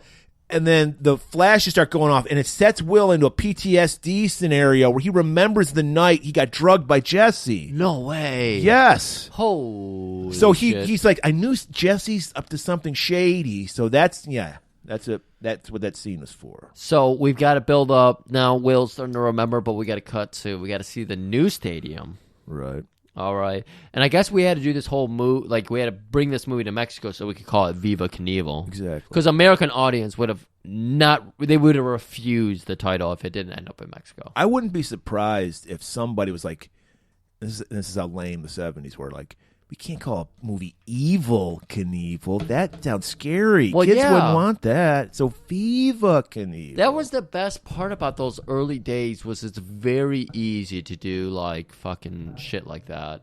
Nowadays, I don't know. We're getting those ramps ready. Will, he's got a belt sander now, and then he's like, you'll kill him! That's literally a fucking millimeter higher than this board here. Right. Again, Will stumbling around, measuring things by foot, just counting alphabet backwards. He's like, guys, I ended up at W. This is supposed to be at M. Right. So he's ignoring his son. Evil is becoming the surrogate father for Tommy. Oh, man, you know this was Evil's plan the whole time. He wanted to be a Jesus figure in another little kid's life. Take the orphanage Of course scene. he did. He's the one who arranged for fucking Tommy to be here. Yeah, which we're about to learn. But take the orphanage scene, for example. He wants to be a father figure in everyone's life because that means merch. That means constant sales. Exactly. All these kids growing up, when he's selling like the near nude fucking beach towels of himself, those kids are going to be the one buying it. Yeah, I've seen your near nude beach towel fucking. Well, yeah, every collection. kid had one. Yeah. Yeah. Collection. Oh wow. Yeah, I Who know. else do I have in my collection? Punisher. Punisher. Yeah, Garth Ennis. Judge Dredd. What? I have comic book character near naked towels. Yeah. Okay. Also, Stop. I can't think of a single woman you're attracted to. Stop while you're ahead. So, yeah, but you found a lot of guys. What's up with that? So, and imaginary guys on top of it. Yes, I am gay for comic book characters. Can I explain that for a second?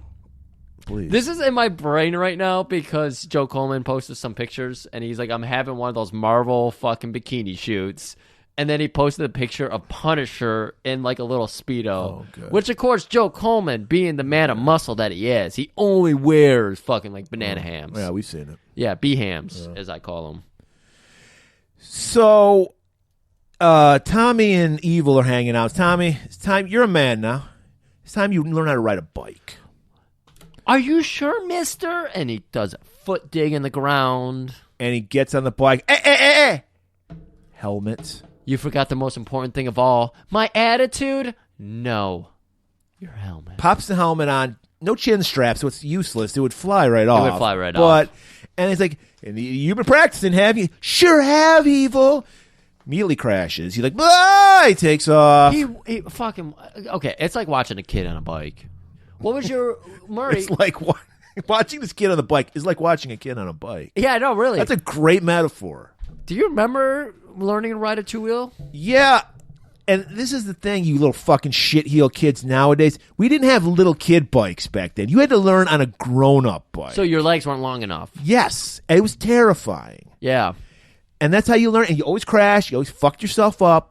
Now it's super simple. You're just on the little kid bike and stop yourself. Everything is designed for it and all that. Yeah, we didn't have those. What was your first ride like? Like, can you remember any of your first rides? No, it's weird because I just think about how little my parents have taught me in life at all, so much I don't know anything about life. I just learned on my own. Like, You remember learning how to read? It seemed like one day I couldn't read, the next I could. I do. Oh. It was a thing for me. I guess I had like a horrible speech impediment. So no, I don't. I had. So I don't remember learning how. It was just one day I could, one day I could. I don't know, but it was terrifying. Yeah, it was. Yeah. So I mean, like I had a bike that was 50. Because also we got to remember this would have been probably 70, 79, 80. Right, Evil Knievel's time. No fucking helmets, no pads. You just fucking learn. I didn't learn with helmets or pads either. So yeah, I wouldn't think you would. Yeah, you're that old. You're old enough. So it was like 95, 93, I think was when I was learning to ride a two-wheeler around that time. But I do remember my first ride, and I did, like, it was like the parents let you go, and it's like, you're on your own now, you got to pedal, and I turned into the fucking street. And so I was riding in the street for 5 minutes until I heard, like, the parents yelling out, and I was like, holy shit, and then I just fell over and, like, rolled for a while and everything. So I do remember that. That was a good experience. Shit. Well, it was very similar to Tommy's, and I hope your dad didn't have the same reaction that Will had, where he freaks out, about to slap the shit out of Tommy because Tommy fucked the bike up. And Evil fucked the bike up. Yeah. In heavy quotations. And Evil comes out, he's like, what the fuck are you doing, man? I can get him another bike. You can't replace your kid. Fuck this kid. And this is where we learn some serious, heavy fucking information. My wife died giving birth to that fucking demon spawn. And I'll never forgive him. I put the fucking liquor funnel on her head while she was trying to deliver, and I kept saying, breathe in the liquor. Breathe it in. It'll make it easier. So they're about to come to blows because even Evil's offended by that. Right. Kate, the like, you know, level-headed person she is, she breaks it up. It's like, you fucking pig apes, why don't you break it up? You're both fucking assholes. It's a good thing that Evil's drunk all the time, too. He just hides it a little better, but when he rears back to do the Will Smith fucking forehand, he falls over himself. So Kate is able to interrupt. She had to wait for her music and dance while she ran out. Right. And it's like, you're both the worst. Tommy, you don't deserve, neither of you deserve Tommy, because Evil reveals that he was the guy that made sure this happened. Step 4 of securing a relationship with a woman. Pretending you care about kids? You let her think she interrupted a physical interaction over a kid. That's it. It's sealed deal. Yeah. He could go wait in his trailer now, and within a day and a half, if he's just got a rump roast going in the fucking easy cooker, she's in there, she's fucking, she's liquoring. It's all easy sailing from here, Murray. Good. Well, now we haven't seen Leslie Nielsen in a while, so we got to see what's going on with their master plan. He's got a new fucking sweet collared shirt on. Right. Well, Evil had some fucking giant butterfly collars. Every collar. Frank Gifford, on the other hand. Well, he had the like yellow ABC Sports blazer that they would wear back in the old Monday Night Football days. Dude, I think he might have been the original Monday Night Football guy. I don't know. Oh wow, okay. With Howard Cosell, I know Dan Gifford, Don Meredith. My favorite Dan is Dan Spivey. Okay. Paul, I hope you're listening to this because he's dropping so many fucking obscure wrestling references. Somebody will get this. So they've got the replica ready. Their plan is they're gonna hide it on the cocaine on the sides and then cover it up. We get to see B-movie star Cameron Mitchell as one of the goons. He looks like a broke Dean Martin, and he's like the main thug for Leslie. So they did. So even though he didn't have a flash, Jesse did a great job with the pictures because it's looking exactly like Evil Knievel's rig. I don't know how they did this. It's amazing. Yeah, and the drug dealer is like, so what? How is this going to do anything? He's like, we're going to kill Evil. We're going to put his coffin in the back of this rig. They're not going to stop a funeral procession for Evil Knievel. Perfect plan. Who's that popular today where they could get away with this? I don't know. Everything's so fragmented now, and you know we're so divided as a culture. We could never come together culture over anybody anymore. If somebody, one side likes somebody, the other side has to hate them. Right. So no one could ever because we're complete. Yeah. No one. Joe Rogan. I don't know. I don't even think that. No one would ever stop Joe Rogan. He's the voice of a nation. And so, perfect plan. I mean, they got the duplicate thing. They got it set up. Evil's corpse. We had the perfect cover. That night, Will, he could remember he had that PTSD thing about Jesse. He knew something about Jesse. So he sneaks into Jesse's room. Jesse keeps a framed picture of himself with some hot babes just on a hotel room fucking table. He's a kid, man. He's living the life. This is the 70s. And also cocaine. You know, I found out one of my former coworkers who has multiple DUIs calmed himself down by doing cocaine before he drove drunk.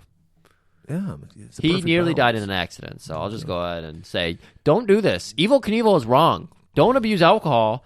Also, don't abuse cocaine or drugs. Well, abuse them, just not together. That's the lesson we're going to learn. Oh, okay. When you mix it, it's especially bad. Sorry. Excuse me, everybody. So he's going through. He's doing a grift, going through Jesse's shit. Murray, I was in a situation. I got to ask you about this real quick right now. You're wrong. So I've always talked about flipping through things in a living room. Well, 100% acceptable. No, it's not. But it is. No. I was in a situation where records were present in the kitchen.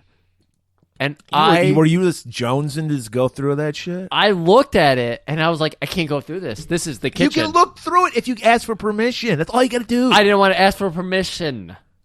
This is part of the contract. You're such a rebel. No, I didn't want to look through it at all. I didn't want to ask for permission. I want to be able to. This is all you horrible. have to say is, "Wow, records." Wow, records. Can I check them out? So this is Murray walking into somebody's house where he wants to see their shit. No, I actually respect people and their property, so I wouldn't even care. You wouldn't want to get that connection with somebody. Is that a connection? Well, when you do it discreetly, you can. Because when music comes up for some people, I love the verbiage discreetly. Yeah, when you're right, I am making this sneaky. Yeah, all right. But when you do it discreetly, you can say, "Oh shit, you like so and so," and you can just talk about that. But when they know you're going to look at all their music, then it becomes contentious, and they're like, "Oh, you don't like any of my music," or you pick up one band. Oh, you like that That's one. That's why band. I don't fuck with people's shit because I'm like, I'm not going to like their. Fuck the people's shit. Generally, I'm not going to like it. So why have an argument? I'm not going to go there. I'm going to leave it alone. That's a good point. But do you ever glance over to see if maybe there's a gem in there that you could talk about? I go. Can I look in these? That's all you do. All you gotta do. That's all you gotta do. All you gotta do. No. One line. No. Can I look at that? No. Yeah, you're horrible. No. I went in their living room and I went fucking nuts. I touched everything. I'm the bad guy of the show. Okay. You are. So Jesse busts in on him, does the right move. How dare you go through my CDs? And I guess I can excuse Will a little because he's fucking blind drunk. But they're like, come with us. Like, I think, does Leslie Nielsen show up? Some of his goons, I Miller guess. does show up, yeah. They grab... I was very confused by this Grab scene. Will and just hustle him off. Yeah, very confused by this scene. And then we just cut to the next morning, and I love this fucking scene. Great acting by Gene Kelly. Great acting. Obviously, the guy's never done drugs in his life, trying to act like someone on drugs. This is good. Because they call in Evil. He's been... Fucking Will just winds up in a sanitarium. Sanitarium. Not a rehab place. It's for crazy people. Yeah. He's in a padded cell. Yes. Dabney Coleman is the doctor, by the way. And we realize this is exclusive. Who's that? Dabney Coleman? You wouldn't know him. He's an actor. Oh, okay. I can't think of anything you would know that he would be in. Dabney Coleman sounds like a lady. He was in the movie 9 to 5 with the Dolly Parton song. I saw that recently. He was the boss. He was the boss. Yeah. That was a great movie. That's weird. I really enjoyed it. That's fine. It's just I just can see you like I'm gonna sit down and watch 9 to 5 story about women in the workplace. Well, it's still relevant today, but it was really good. I saw it at Redford a couple months back. Yeah, well, that's Dabney Coleman. That's Dabney. Okay. He was also in the movie Cloak and Dagger, which was on HBO a million fucking times. He had the kid from E.T. Oh, and it wasn't the Marvel comic. No, he was another sidetrack. He was, and we're going to talk about Daryl after this. He was, which by the way, people fucking love my Daryl tweet. I was like, what's wrong with you people? Daryl sucks. Everybody wants Daryl. Henry Thomas was a nerdy kid who's into video games. You probably would appreciate this. And his dad was a shitheel, played by Dabney Coleman. So he created an alternate dad, also played by Dabney Coleman, an imaginary dad that was like the protagonist of this video game. And so he would be talking with him all the time. So it was a Dabney with a beret on. Oh, nice. Yeah, but yeah, Cloak gotta and wear a beret. Cloak and Dagger, great kids movie.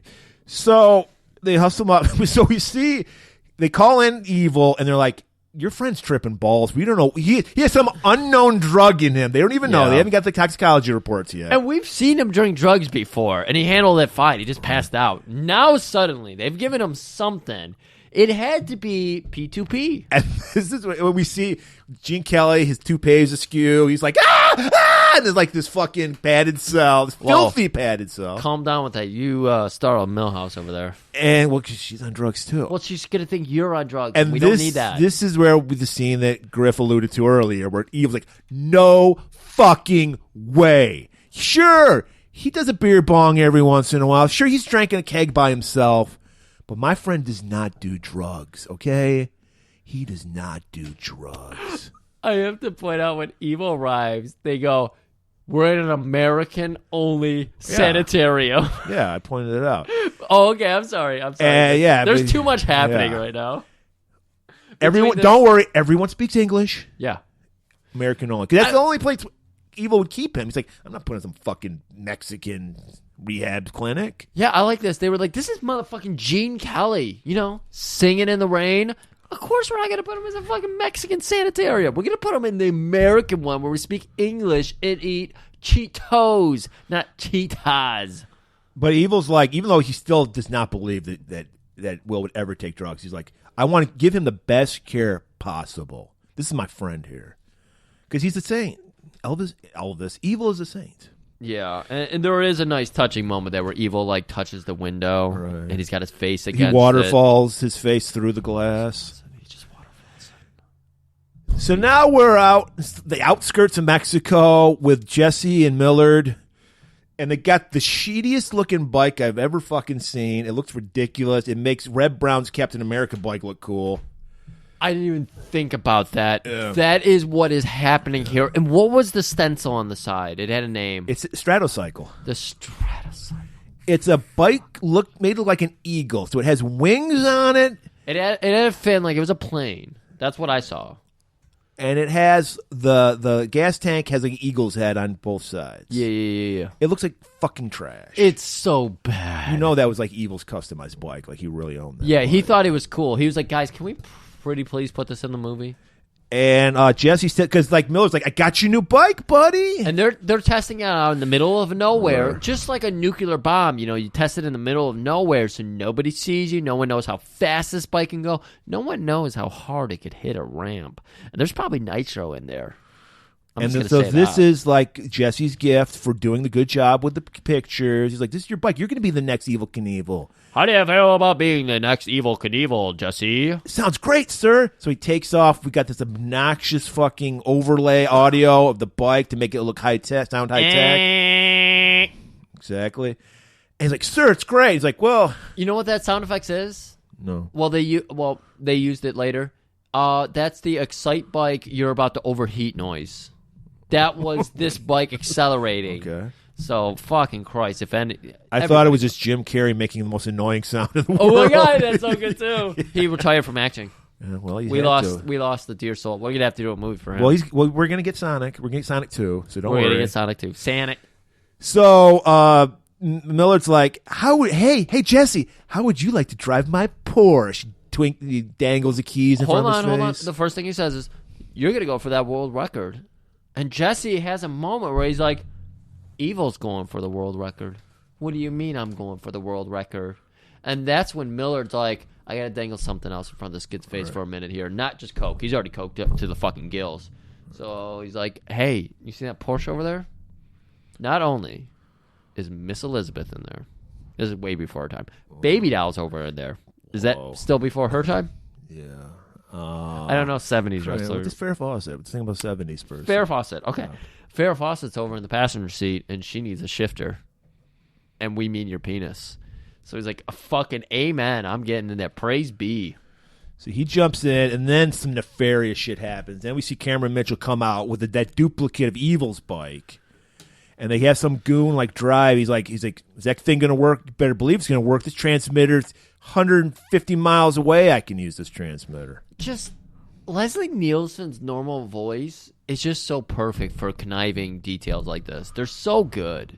Oh, we've got a perfect copy of it. That's me doing Leslie Nielsen. That's not good. Let's just end this now. Yeah. Well, yeah. So what we see that the plan is this transmitter will make the front wheel blow up. Right. So we see it happen. It works. So we're like, okay. Remote detonating. This is some, they should have had Q from James Bond in here. Because this is how they're going to kill Evil. Even though we saw Evil almost die on his last jump, they got to make sure that he dies. Because it's part of the plan. So, right, that night, Evil, he's like, I got to get fucking Will out of this fucking sanitarium. So he dresses up like an orderly, sneaks in, ding, ding, ding,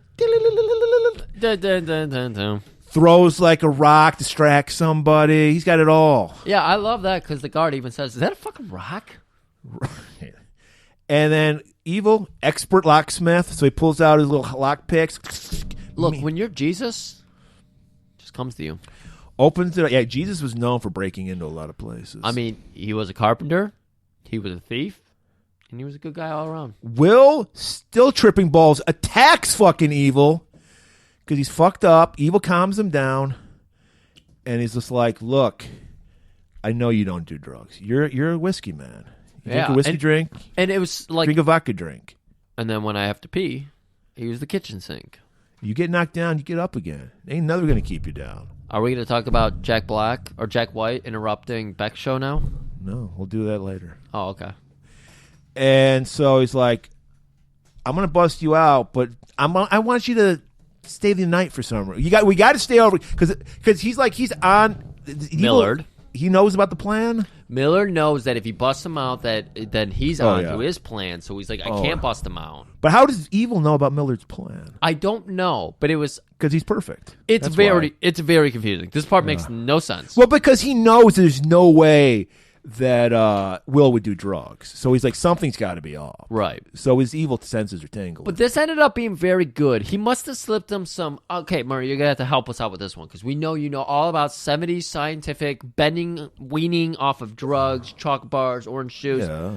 How do you get a fucking horrible fucking father to love his son again? Because that's what's about to happen. Coffee and a lot of it.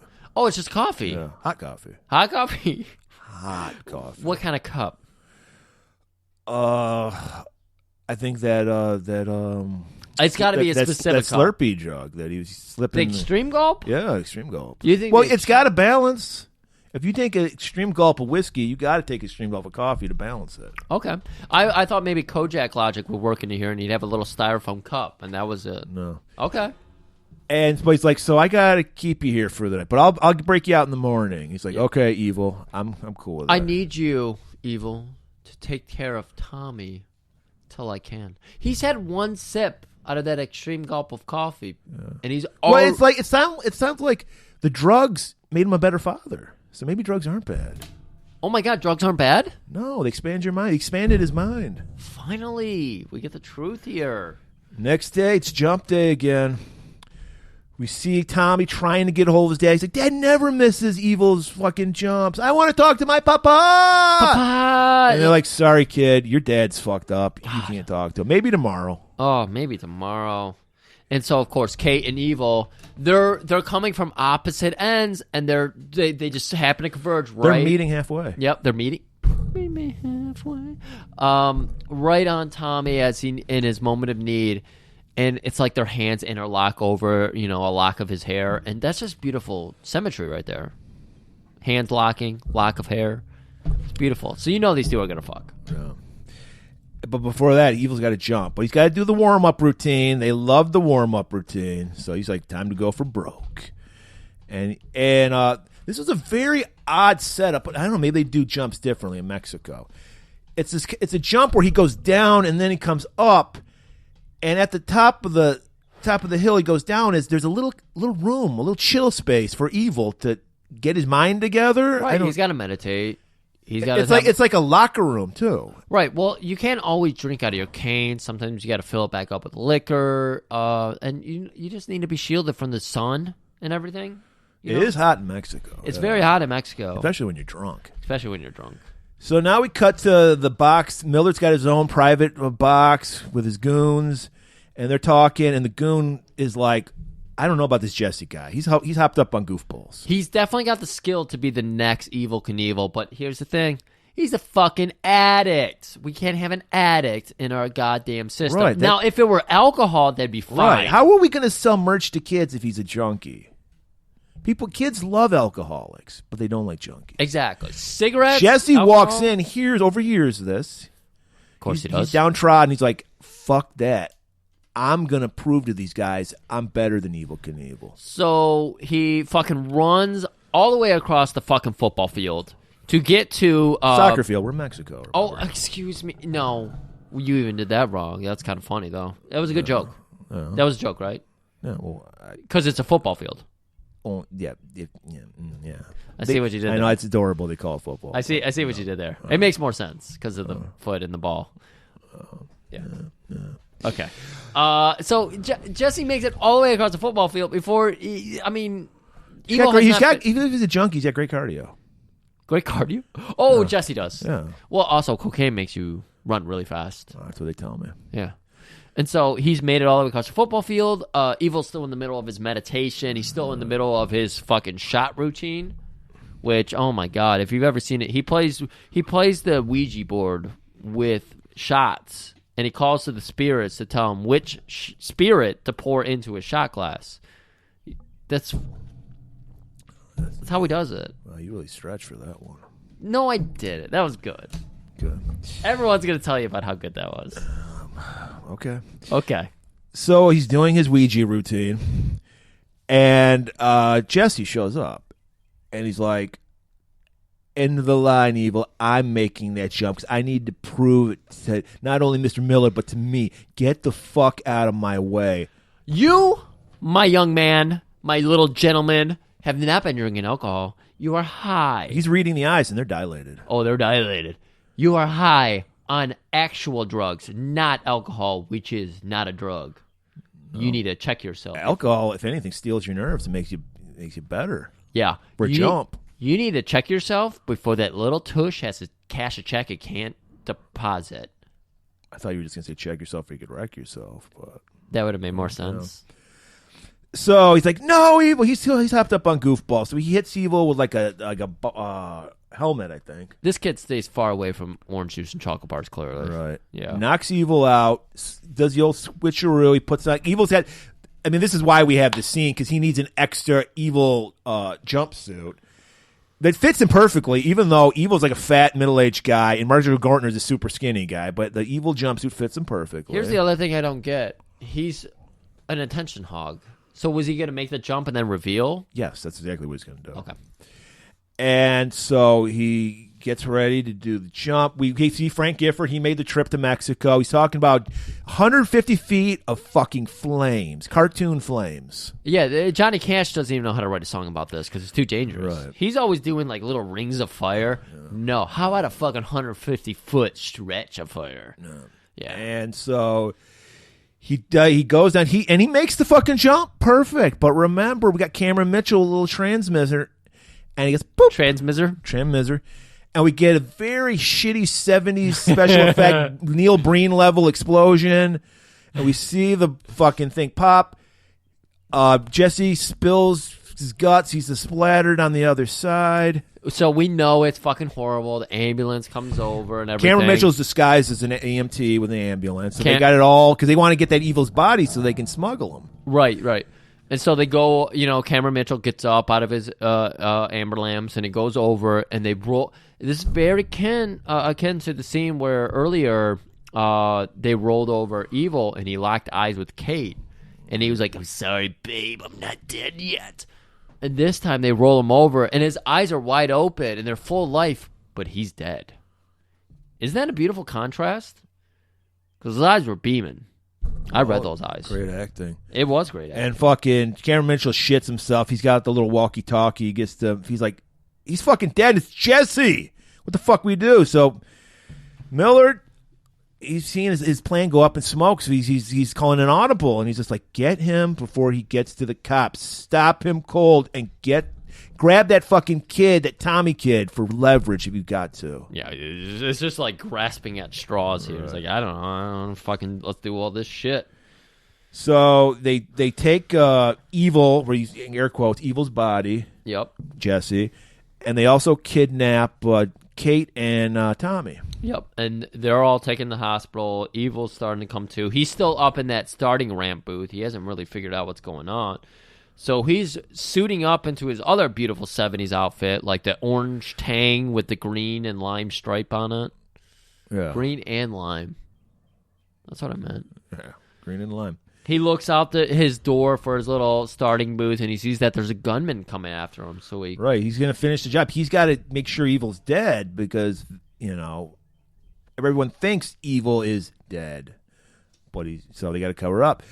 Evil, like a cat, he just fucking does the Captain Kirk fucking axe handle to the back of the head. It was beautiful. Usually that wakes you up when you hit someone in the back of the neck. I did you brought it up. Did you do that? When you put your girlfriend in the sleeper, did you wake her up with the tap on the back of the neck? Well, Murray, I know this because of our fucking. We've thankfully been a Weaver lock. Yeah. Thankfully, we've been watching about the Weaver lock because apparently that's the sleeper hold I use. I didn't even realize that. That's the one my dad used on me as a kid. Yeah, he invented it. Yeah. And so I didn't realize that. But yeah, that's exactly what happened.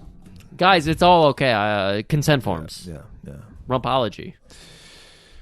Evil takes out the gunman, grabs the gun, throws it in his little dick pocket like Willie Dynamite has. That in the was jumpsuit. beautiful. That's why he changed into that jumpsuit, because it had the dick pocket. There's so many nods that even look like it could have been a Willie Dynamite design. It looked, it was great. It was. I mean, he just needed like the overcoat for it, but no, that would have looked really good if he was jumping with that. I'm sorry, we're so distracted right now. It's because of all the alcohol. Was the Stratocycle in this little room? Because Evil, he gets on the Stratocycle. Where was it? Because I thought,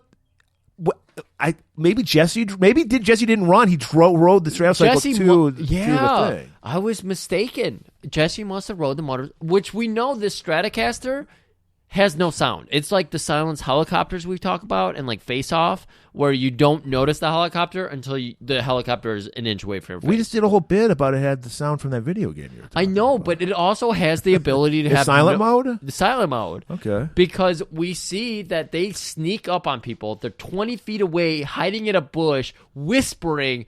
They rode a motorcycle to it. They got right in those bushes. Anyways, I'm sorry. Actually, you're wrong, because they stopped the bike and they ran to that bush. Okay. But he's got to get Will first, because he knows Will's innocent now, because he knows the plan. So he drives to the sanitarium, busts out. This fucking Stratocycle is such a piece of shit. Okay, it's got wings on it, so it can't fit through a door. And guess what? It didn't, because the wings get ripped off as soon as Evil goes through the door. And then as soon as he's in the door, the wings magically are back on the fucking thing. Beautiful movie magic. So hops on the bike. He shoots the door lock off so Will can break out. Right. Hops him on the bike. He's like, "You're right, a bitch, Will." And he's like, "This is how I love it, Evil." And they ride straight over to the estate that Millard's loading up, the duplicate trailers and everything. Where they have Evil's truck. So it's like, I thought the whole thing was Evil's truck was always guarded. They couldn't, get it near it to put the drugs on. Right. And they're loading up the casket with Evil, air quotes, body, Jesse's body. Because they're going to go through with the plan. They're like, fuck, It just doesn't make sense that they had to make everything look like it, because they went through painstaking measures. We didn't mention it earlier. In that first jump he did in California, they're like, look at all of Evil's mobiles, and they had like the various cars and everything. If you just had that shit, the people are going to look in there and be like, yeah, it's legit enough. I don't give a shit. They're not going to give a shit, especially since Evil Knievel's dead. Right. So whatever. But they're just like watching as they're like doing all the stuff. They're of course taking a casket and loading into one of the trailers and everything. So so the plan is they've got. Well, see, this is what made no sense, because. Oh, okay. What it was is he has his goons take the Evil casket truck, and then he said, Leslie Nielsen says, get rid of Evil's truck, because Evil's truck has all his tools and shit in the back. Yeah, and they have Kate and Tommy are in the back too. That's right. So they're gonna just dump it in the desert of Mexico. That Smart. one. So Evil. So the I guess it's the one that has the drugs takes off with the casket. That's got to be it. Yeah. And then Evil's gonna come on and he's gonna, I guess, rescue Kate and Tommy. Do you see Kate and Tommy being put in there? I don't remember. I remember them getting saved. I don't remember seeing them get put in there. I remember the casket. I just remember that him and Will are like, here's the plan. We're going to go off on motorcycles. But that might even be coming up in a minute here. This part's a blur. I fell asleep when this part came on. Evil. Oh, okay. I got it. You got it. No, it's okay. What happens is they load. This is a very exciting part, everybody. Stay tuned for this part. I know you're on the edge of your seat. Edge of your seat. They load Kate and Tommy onto Evil's truck. Leslie Nielsen apparently is going to go with it to supervise. Yes, of course. So the one that's left is the casket one. For sure. So Evil comes up on that one and takes out some goons and shit. Yeah. And Will's going to go distract various other cars or something. This is a very confusing scene. Yes, we watched this multiple times. I think the whole point is Evil shuts down this truck so it will never reach the border, so our kids won't be poisoned by this Mexican drug. So that's basically the point of this scene. He takes care of the goons that were going to drive it, and he locks them in the back of the truck with Jesse's corpse. Okay.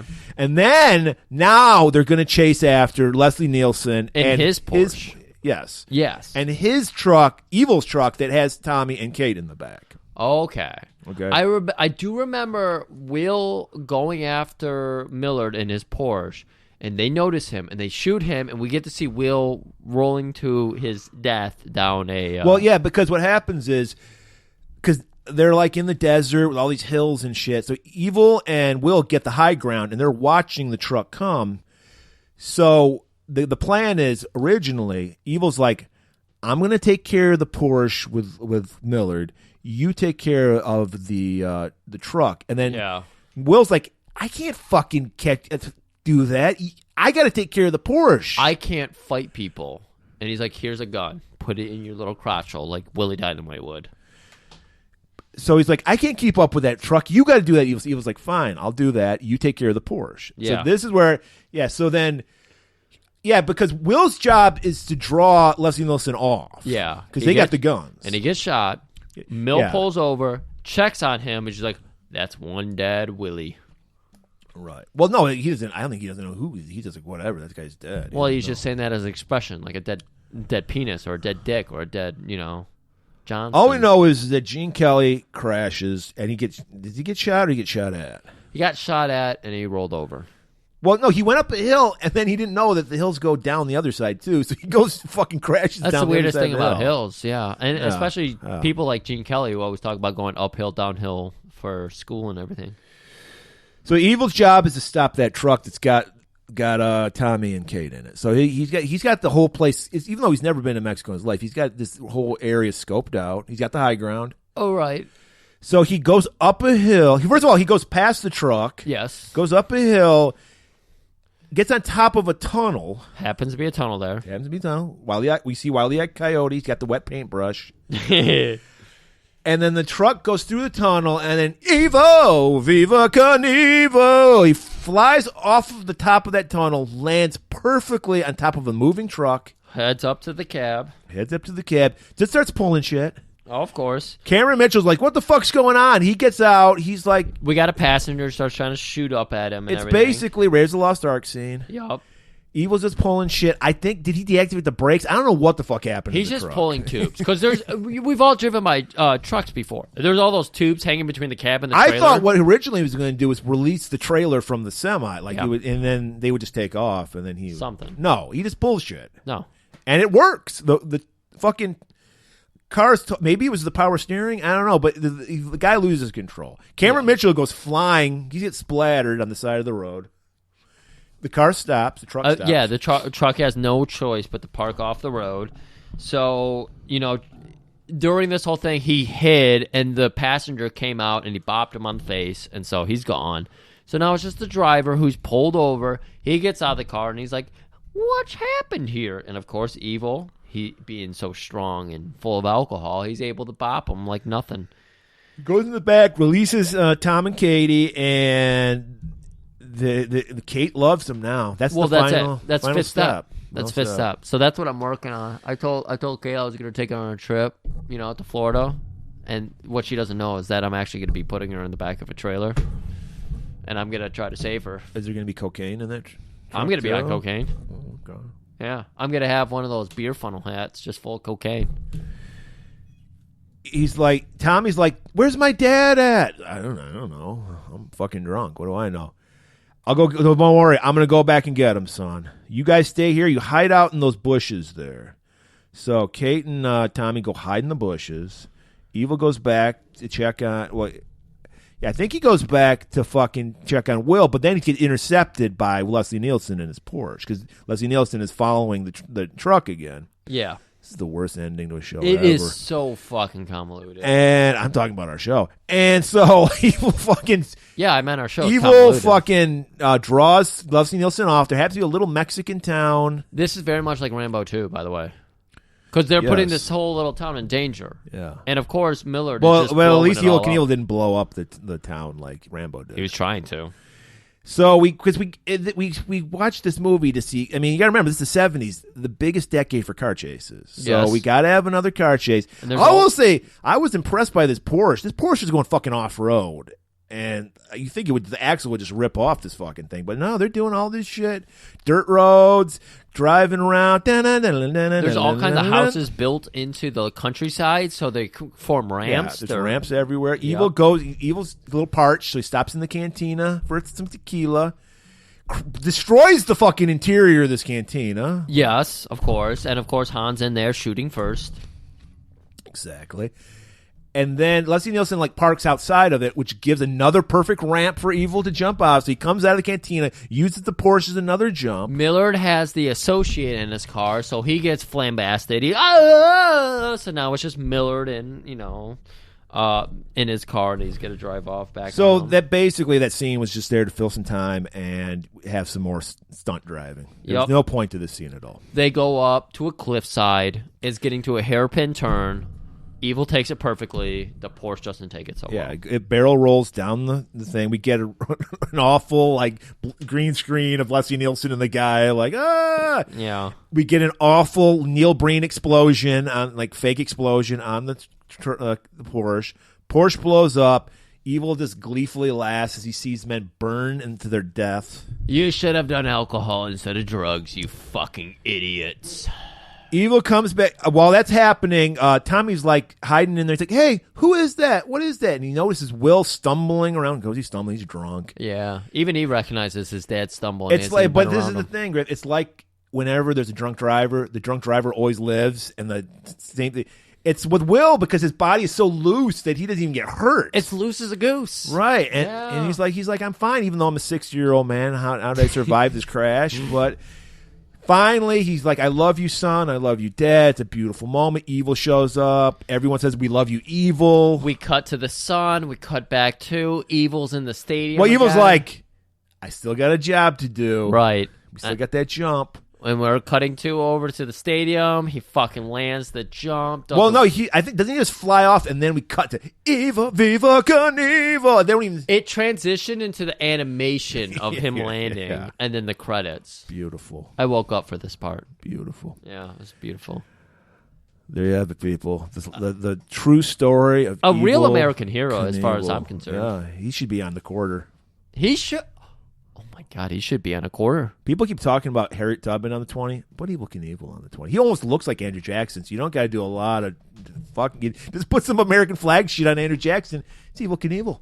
Dude, I'm into this idea. But never snort coke through that, because Evil Knievel is not a coke guy. No, don't do that. Now, if you somehow turn it into a funnel and do shots turn out into of a straw to suck up some booze. Yeah, do that. Good. Coke, no. Never drugs. Evil will cry. Yeah. Griff, next week It's Easter. It's a special day. I can't remember. Are we Christians this week? We're very faith fluid. Sometimes we're Christians. Sometimes we're Satanists. Sometimes we're atheists. Sometimes we're agnostics. Well, Murray, I mean, we both ate Friday, or we both ate fish on Friday, of course. Of course. Because we're good religious boys. We don't even know. We're so good at religion, we just mend them all together. Right. Because we're trying to, what do they call it? Hedge our bets? Yeah. Is that what they call it? So we go with all of them. Well, you're all about bets. So yeah. I am all about betting, and I'm betting my soul and spirit on every religion. So since it's Easter, a very important day for Christians, we got to give you a Christian movie, don't we? Cool Hand Luke. No, nobody's eating any eggs. Okay. This movie, it's a new movie. This movie came out in January. Wait, excuse me. We need to discuss these things. We're doing a modern movie? Yeah. On this podcast. Very modern. January it came out. January of 2022. Well, I'm glad you said 2022, Griff, because you think 2022 is awful. Wait till 2025 happens. You think we're living in hell now? No freedom? Nothing. Imagine this, Griff. The year 2025. Communism has been instituted, Griff. Year 2025, Christianity has been outlawed in just 3 years, Griff. And you want to know why? Because the world has been enslaved by a virus. Oh. The COVID-19 virus is why in 2025 we will be enslaved by communism and all Christians must go underground. I discovered this movie. It's by, I'm going to say it right now, a future misunderstood genius. Yeah. Youth pastor Joshua Wesley, German, of course, the most Christian of all people. Germans, so much Christian, they killed Jews. So we're in for an experience. If you like action, you're probably not going to like this movie, unless you like seeing a girl eat cereal for 5 minutes. But we're going to work our magic because it is the season of magic. It is Easter. It is the resurrection. Next week, 2025, the world enslaved by a virus. Be there, be square, keep it warm.